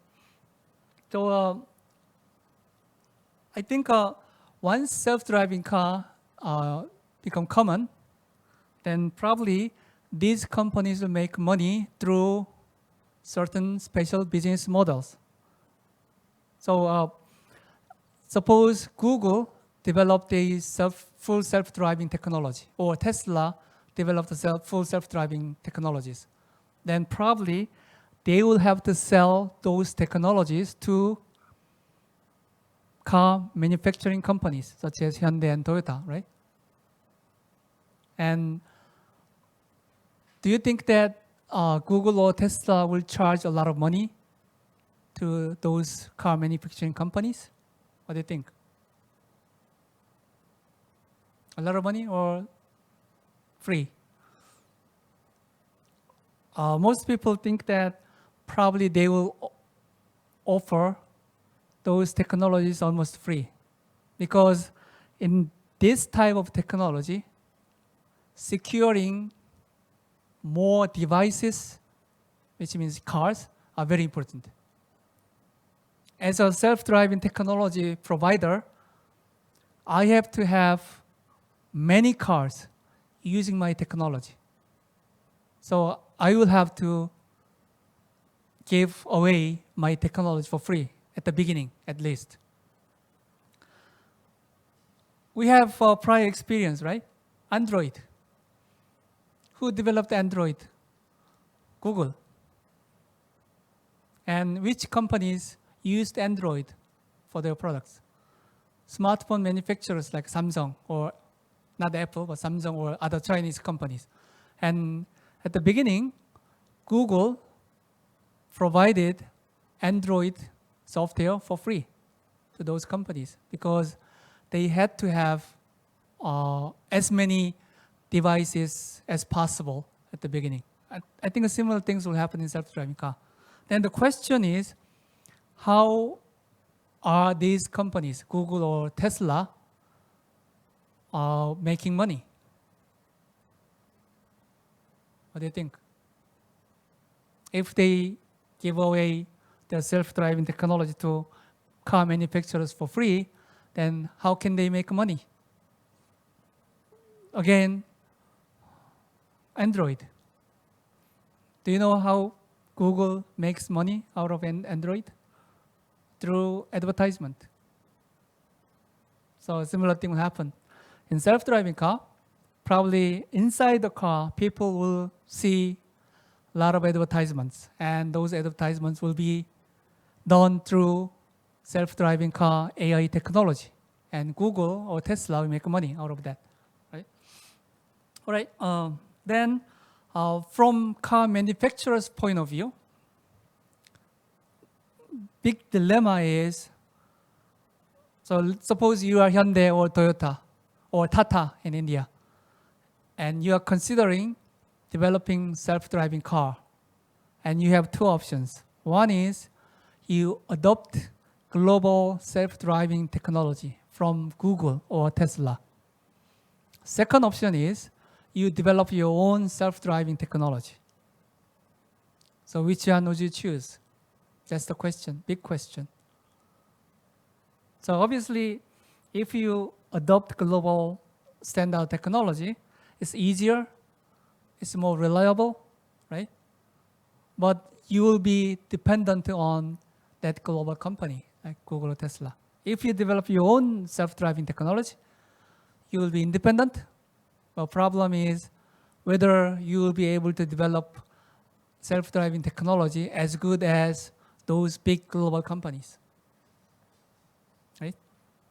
So there are lots of cons and pros, but I think at current situation, automobile manufacturing companies should consider both options because we don't know how the industry, competition, and also how the technology will advance.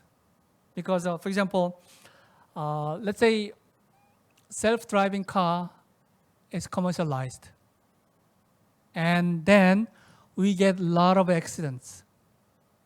Then what do you think people will concern most about self-driving car? Safety, right? So as a manufacturing company, car manufacturing company, if I can come up with, if I can develop a self-driving technology as safe as the technology from those global companies, then I have a chance.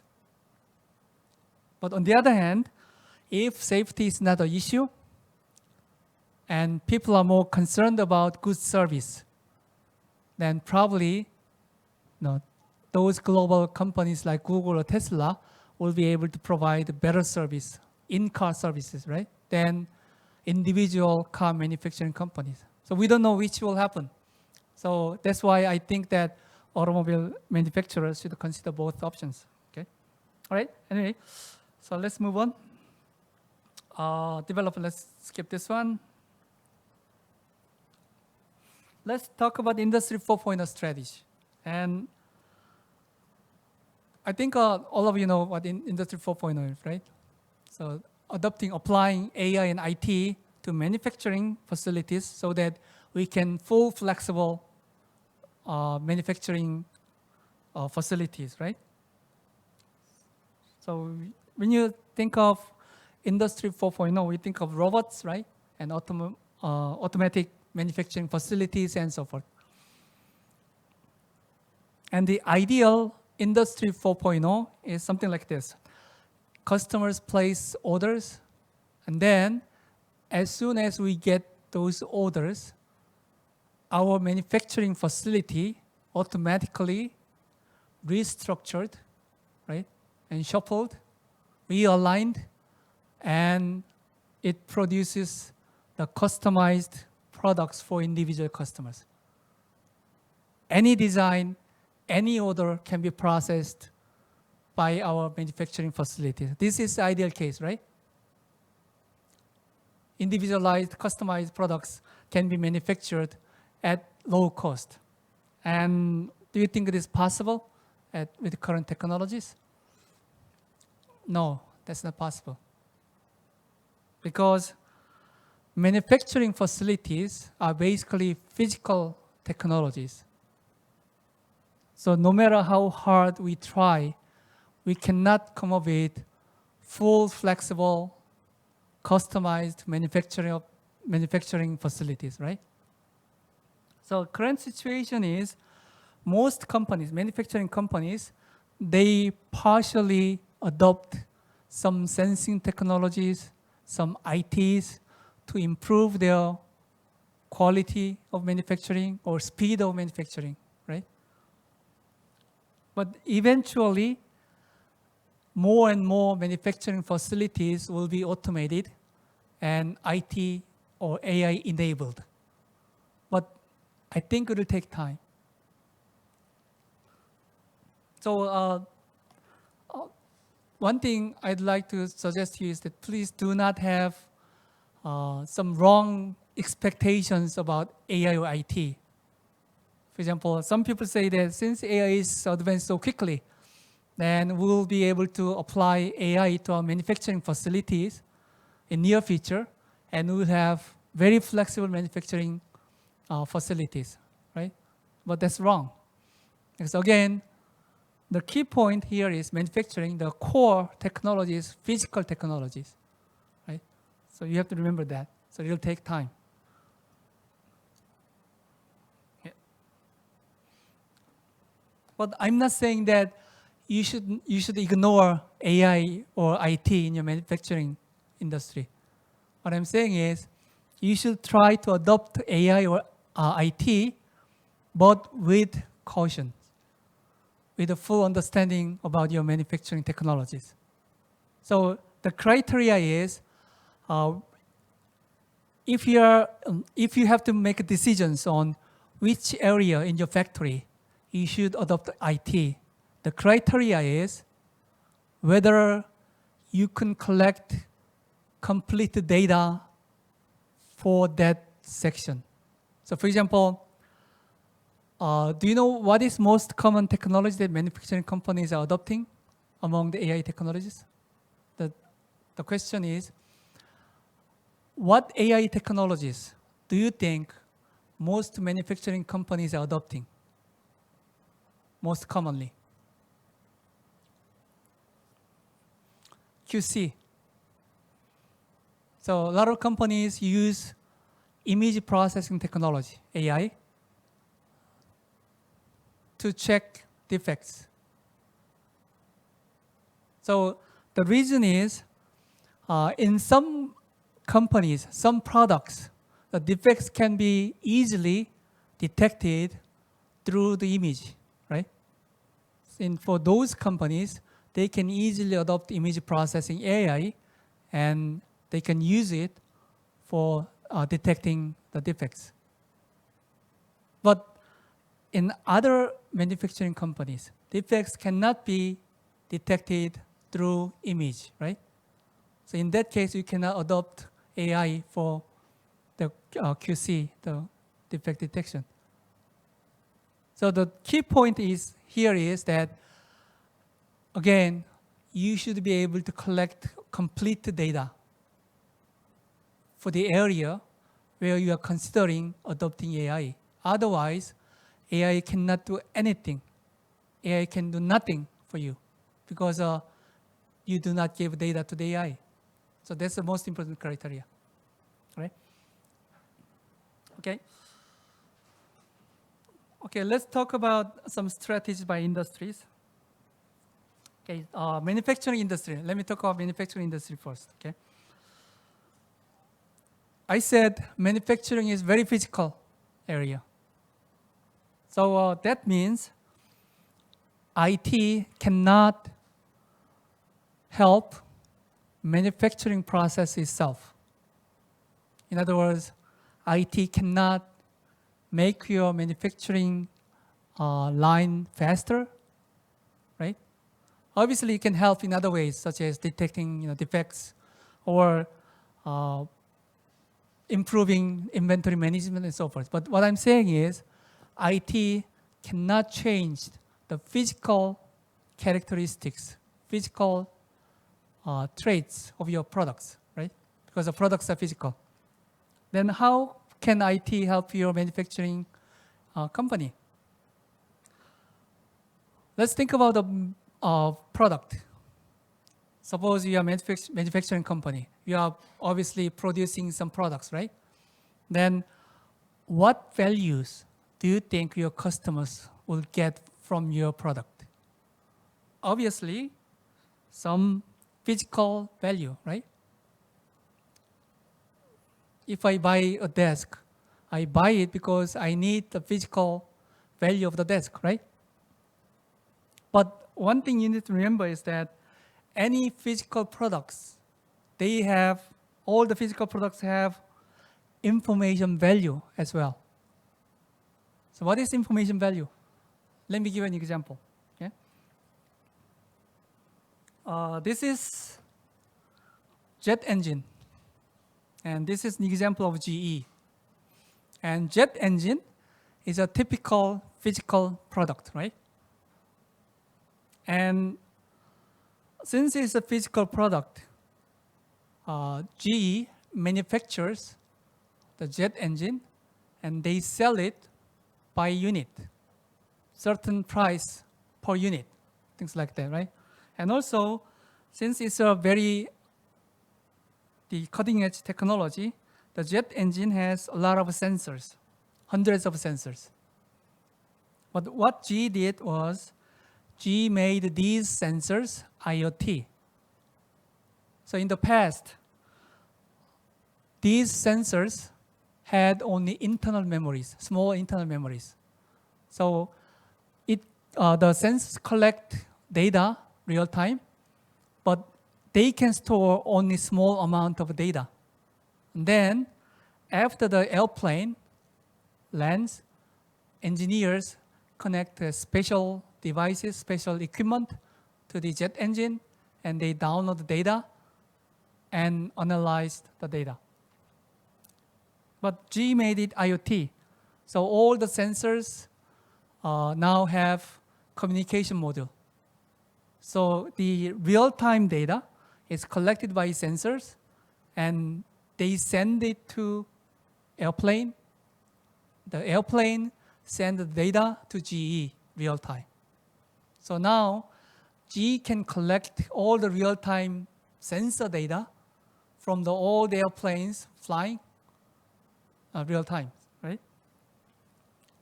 So the data, the amount of data is huge, as you can imagine. So data from one airplane to jet engines, the amount of data is this much. But note that the unit is terabyte. What's your hard drive or your PC? What's the capacity of your hard drive in your PC? Probably 1 terabyte, right? Or 2 terabytes. But only one airplane are generating this amount of data. So this amount of data, not many companies can analyze. So what GE did was they developed a special data analysis platform. The name of the platform is Predix. So they developed the Predix, Predix, Predix. And so they became able to process all these real-time IoT data. Okay, let me give you a question. Suppose you are GE, and now you can collect all real-time data from all the jet engines, and also you can process and analyze all the data. And what did you do with those data? Obviously, you can use the data for preventive maintenance, meaning that some machines, like a jet engine, they give some signals before they break down, right? So you get those signals, and you maintain, you repair the jet engine before it breaks, right? So that's all called preventive maintenance. You maintain before it breaks, right? That's obviously what GE did. What other things do you think you can do?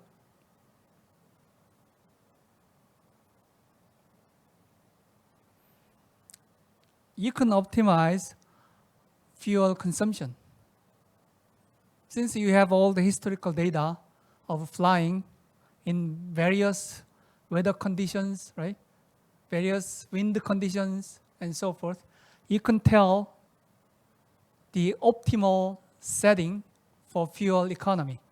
So for example, suppose you are a pilot flying on an airplane, then you get a message from GE saying that, hey, since you have headwind and since you have this weather condition, if you lower your altitude by 1,000 feet and if you increase your speed by 50 knots, then you can save 3% of your fuel, things like that. Then probably pilots would not follow the direction, but airline companies, they will follow the direction. If they can save 3%, 4% of fuel, that's huge amount of money. So it's a very good service for airline companies. That's what they do. They did. What else? What else do you think that you can do with all the data? Actually, what GE did was they changed the pricing of their product. So again, since jet engines are physical products, basically GE have sold their products per unit. So for example, $2 million per unit, right? Obviously, there are a lot more complex contract, service contract and so forth, but still, it's basically per unit price, right? But they changed the pricing, so things like that. They offered something like, if an airline company buys GE jet engine, they need to pay 75% of the price upfront. Then the rest, 25%, they pay after 1,000, 2,000 flight hours without any problem. If there was a problem, they don't have to pay 25%. They guarantee. So isn't it good? It's a very good offer for airline companies because if they buy GE jet engine, if it breaks down one time, then they don't have to pay 25% of the price. If there is no breakdowns, no problems, then they wouldn't have any delays, right, in their services. So again, using this formula, as a customer, airline companies, the physical value of the product, the jet engine, is exactly same, right? Same product, same part, same thrust, and so forth. But the information value increased dramatically. So as a result, the whole value perceived by customers increased dramatically. So physical value remains same, information value increased. So this is an example. So as a manufacturing company, you have to use IT to increase information value of your product, not physical value of your product. Obviously, you can use it for physical value, but mostly information value. Okay? Let me give you another example. You may think that, well, GE is a big company and jet engine is an expensive product, and that's why, right? But no. Actually, with this small screw, it can have information value. So ordinarily, you buy screws. So how would you make decisions about which screw you are going to buy? Probably price, right? Cheap ones. You don't care about information. But there are certain circumstances that you care about information value. For example, suppose you are repairing something at your home, and you found that you need certain screw immediately to complete your repair, then probably you will think, well, if somebody gives the screw to me right away, then I can pay 2 or 3 times of the price, right? I can pay more, right? That's information value. If somebody knows exactly when you need what product and delivers the product to you in time, then probably you will be willing to pay more. That's information value. And there is a company who actually implemented this strategy. Do you know what company that is? Amazon. And have you heard that Amazon filed a predictive shipping patent? Predictive shipping. They filed a predictive shipping patent. So what it means is they are going to predict demands of your customers, orders. They predict orders. And they are going to ship their products before customers actually place his orders. Would this possible? How this is possible? Obviously, we cannot predict individual customers' orders, but we can predict orders of certain area in aggregation, right? So what Amazon is going to do is they are going to analyze all the past order data and predict orders for individual areas and ship products from central warehouse to the local warehouse in advance.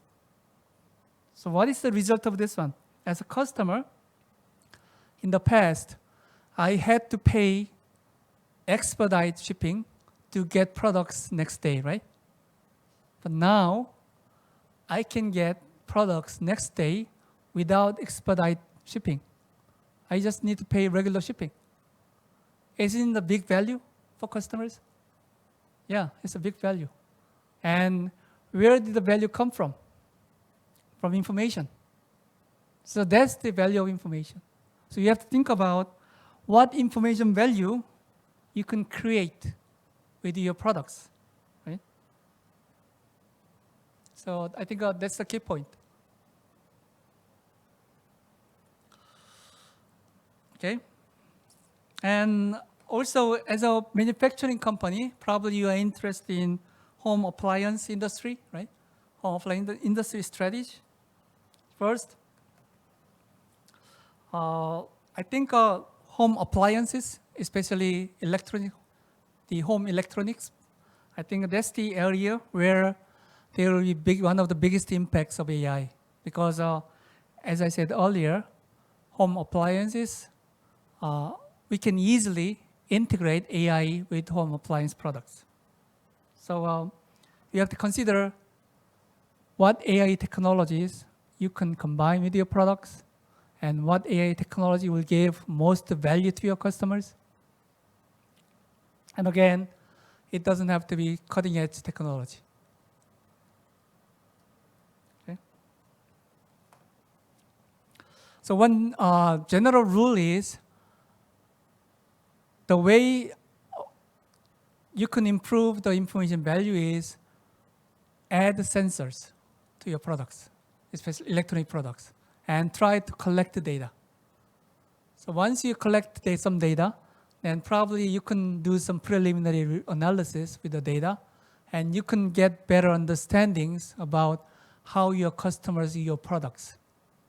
From that analysis, you can get some ideas on how to improve your products in terms of functions or delivery and so forth, design and so forth. Okay? All right. Then another area that will get a big impact from IT or AI is the software industry. And obviously, AI is a software, so software industry will be affected greatly. But one thing you need to consider is that AI is the area where a few global leaders dominate. global leaders such as Google, Amazon, and so forth. So you may think that there is no room for small software company, but actually there are a lot of rooms because the global companies are busy developing the core technologies. So they don't have the resources and time to apply their technologies to individual companies. Well, individual companies, they want to use AI and they need somebody who can modify and customize AI technologies for their own company. So that's the area where small, medium-sized software companies can make money. So I think at least next 10 years, there will be huge demand from the individual companies for adopting AI technologies for their products and company. So for example, suppose your company wants to integrate AI with your internal work process. So unless your company is a software company, probably your company does not have that capability, right? So in that case, you need to hire software company who can customize the AI technology for your internal process. So that's what I mean, right?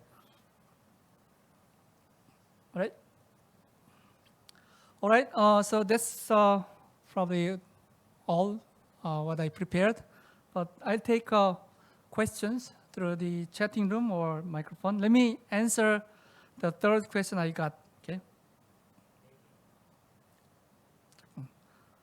1 second, I have a question. I got a question.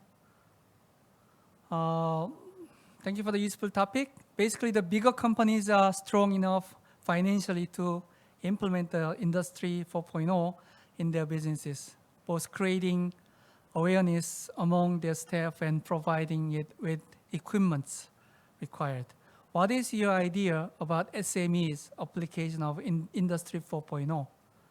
I know that government should be there to support, but are all SMEs eligible to apply it? And are there any models to spread it among them? So that was question.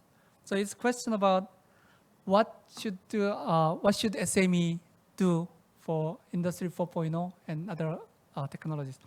I think, as I said earlier, basically, you don't have to adopt cutting-edge technology, right? And also, you can get help from other software companies, IT companies, to adopt AI or IT for your company. But before you do that, again, you need to make clear which area you want to apply AI. And the area should be the area where you can collect all the complete data for the AI. So once you decide which area you are going to apply AI, then you can get help from other software companies and so forth. And also, if your company do not have even that resources, then what you can do is you can find an employee who has knowledge about AI and computer science, and then you ask him or her to collect some sample data and do some small-scale analysis. Again, AI is becoming more and common technologies. So probably the graduates from the computer science department, college graduates, can do basic analysis. And then you see the result and decide whether there is a chance. Chance means whether AI will give you the improvement you want. Then, if you think so, then you can start finding other companies that can help you. Okay. So you don't have to do full-scale AI adoption. Right? Start from small. Okay. Are there any other questions? Okay. All right. I got some more questions. Wow, a lot of questions. Yeah. Okay. Oh, how is Industry 4.0 different from lean production, right? Manufacturing. Okay. Basically, lean manufacturing is about streamlining manufacturing process, right? Making flexible by streamlining and changing the process itself. But Industry 4.0 is mainly about making manufacturing process better by implementing or integrating IT. So the IT is the key difference, I think. Okay. Other question is, how the gap between Industry 4.0 technologies and SMEs using old contemporary technologies can be bridged? Yeah, I think I already answered this question, right? So you don't have to adopt cutting-edge full-scale AI or IT. You just start small, right? A lot of experiments. Next question. Being Indian MSMEs, how we manage cyber threat of manufacturing units? Okay, you mean the security issues? Cyber threats? I think if the question is about that, you should adopt proper technologies. Again, cyber security, the basic technology is not that expensive, right?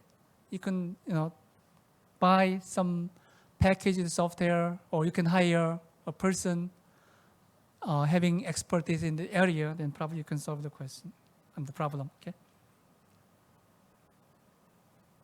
All right, next question. The world population is on an always increasing curve. In AI and Industry 4.0, we aim to reduce human interface and increase value of a product in terms of quality, etc. How do we address human earning potentials for human livelihood, considering the future of Industry 4.0? Okay. All right. This is very deep question, I think. It's about human history and the fundamentals of 4.0. I think one thing we can refer to is, if you look at our history, there was an agricultural revolution, right? In the past, 1,000 years ago, people spent whole time just getting food for survival, right? But after the agricultural innovation revolution, then we don't have to spend our time, much time for agriculture. So at that time, a lot of people had similar questions. If only 10% of people can produce enough food, what those 90% people will do? Are they going to lose their jobs? Same question. What happened? Did they lose their jobs? No. New jobs were created. So I think the same things will happen here. Even if AI replaces human jobs, those people are not simply losing their jobs. There will be new jobs created, and there will be those people will work in those jobs, I think. That's a simple question. But obviously, in that process, we will get a lot of social conflicts, problems, and troubles. But I think the mega trend is toward that direction. Did I answer your question? Sure, okay.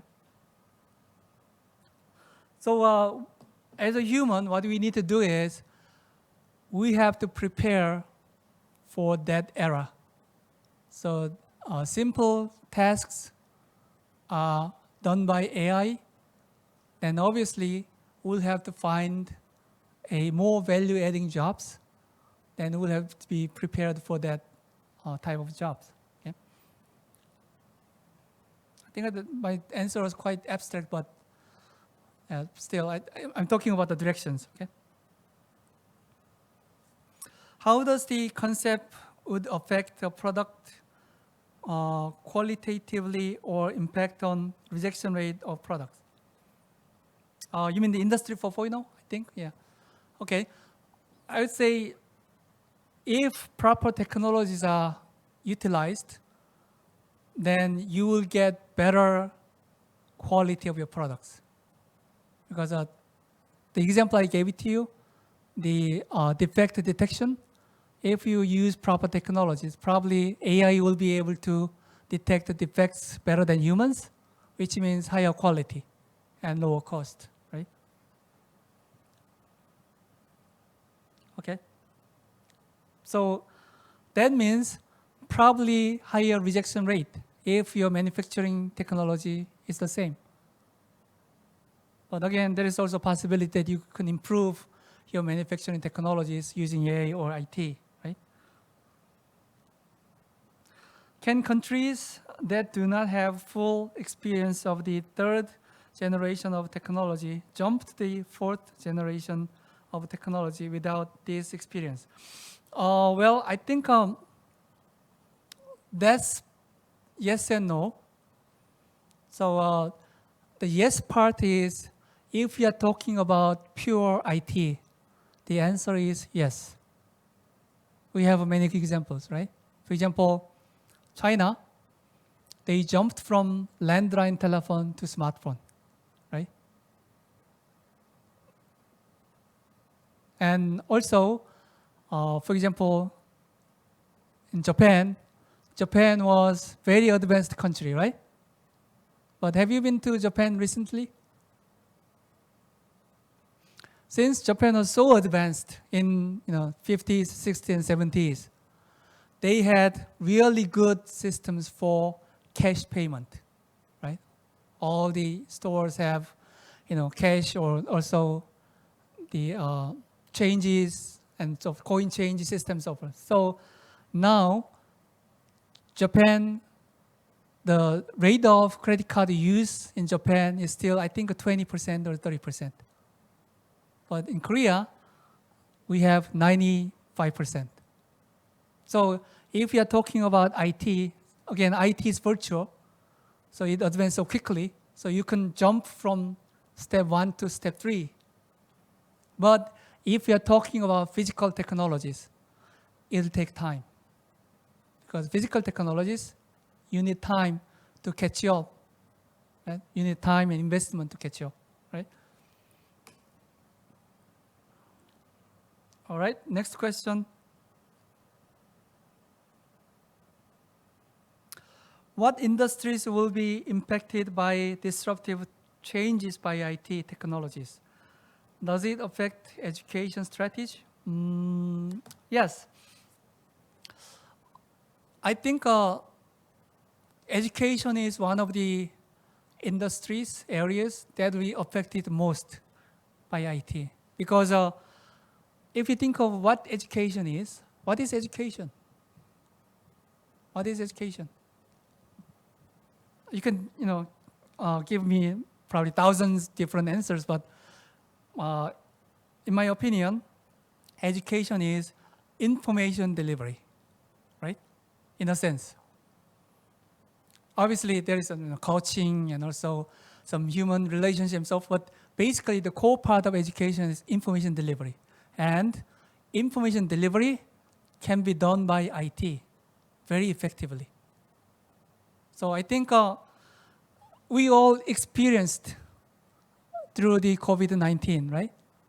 I think it's probably the same in your countries. In Korea, last year, we had 100% online education here, just in 3 months. And we didn't have any problems. No, we didn't have any big problems because education is basically information delivery. However, other areas such as, for example, other areas that require some physical interaction, we cannot make them online. So those areas, manufacturing, for example, or doctor examination, hospitals. Do you think a remote examination by hospital possible? Not 100%, right? For serious diseases, you still need to see your doctors and get some examinations, get some MRI and so forth. So that's the difference between remote examination, remote medical service, and remote education. So I think, again, good criteria on which area will be affected more by IT is whether that area can be virtualized or not. I think that's the most important criteria. Okay. Next question.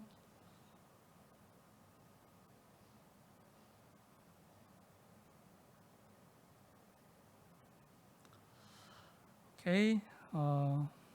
Next question. You mentioned the QC in the first thing that can be adopted for companies. Could you prioritize such departments for SMEs that can adopt in SMEs, manufacturing sectors? Okay. My answer is it depends. It depends on the type of manufacturing your companies are working on. So again, if your company's manufacturing process can be done visually, or if we can collect all detailed information and data for your manufacturing, then probably your company can be automated, or your company can adopt AI very effectively. But on the other hand, if your manufacturing process cannot be done visually by image processing, or you cannot collect data for your manufacturing, then probably you will have difficulties adopting AIs. Okay? So I think I would suggest you to list departments or areas in your company and check each of those, whether you can collect the data for the task in that area completely, or the job's task can be done visually by image processing. And then you'll get some ideas on which area or the priorities of AI adoption for different areas. Okay. All right.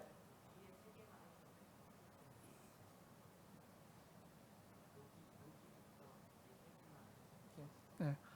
All right. I think for the sake of time, I will answer 3 more questions. Okay.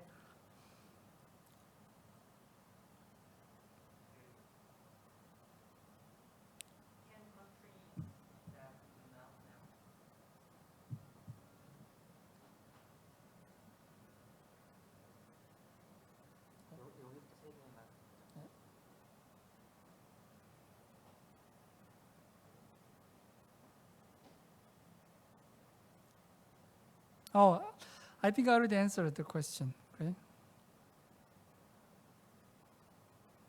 Oh, 1 second.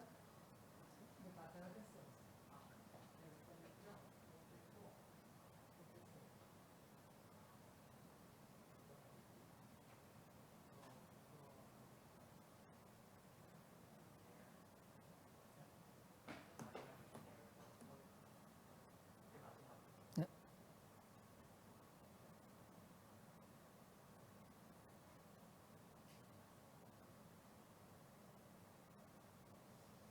Okay. One question. This is one of the biggest problems for technology transfer specialists with developed countries such as South Korea. We want 3rd generation technologies, while these suppliers offer us 4th generation technologies that do not have a proper infrastructure in our country. Oh, okay. I think it's more like a comment than a question. Okay. I agree. Then, because in order to be able to adopt 4th generation technologies, you need 3rd generation technologies infrastructure. But again, if it's an IT area, it's different. You can jump from 2nd generation to 4th generation. Okay. Next question. What approach do you suggest for this gap? I think it's the continuous question, related question. Okay. And I think I already answered, right? The last question is there any model in Korea to adopt Industry 4.0 to SMEs? Yeah, I think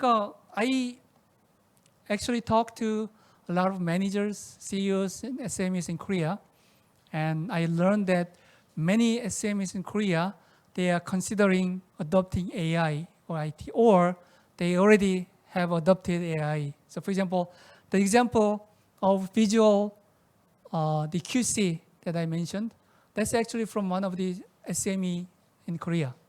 They actually implemented visual image processing for QC, and it has been quite successful. Okay? And I think this is the real last question. Okay? How does Industry 4.0 address ethical issues? Like there will be access to so much data everywhere about everything. What about security of individuals on a global level and control of misuse of such information? I think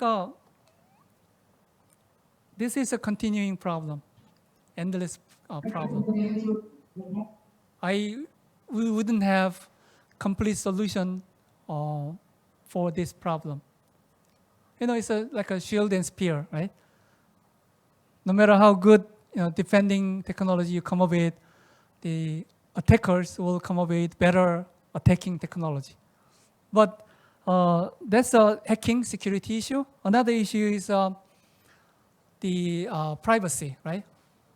If we collect a lot of individual data, then how are we going to make sure that our privacy is kept? I think we need social consensus. We need new regulations. So I don't think our society has correct, complete answer for this question. That's something we need to make as we get more and more advanced technology. Okay?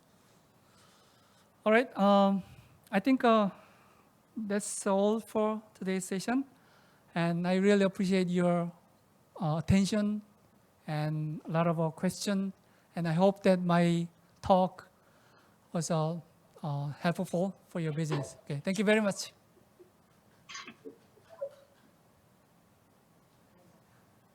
Thank you, Professor Ilim. It was really a very comprehensive, useful, and informative lecture. I'm sure my colleagues from all our technical centers would have benefited from this lecture, the information which you have provided.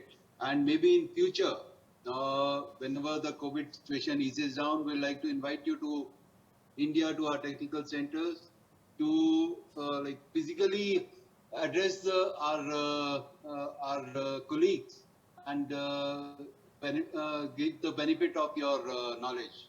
Okay, Thank you very much. Thank you. And I would also like to thank Cosme for arranging this lecture. Thank you. Okay, thank you very much. Thank you. Bye-bye.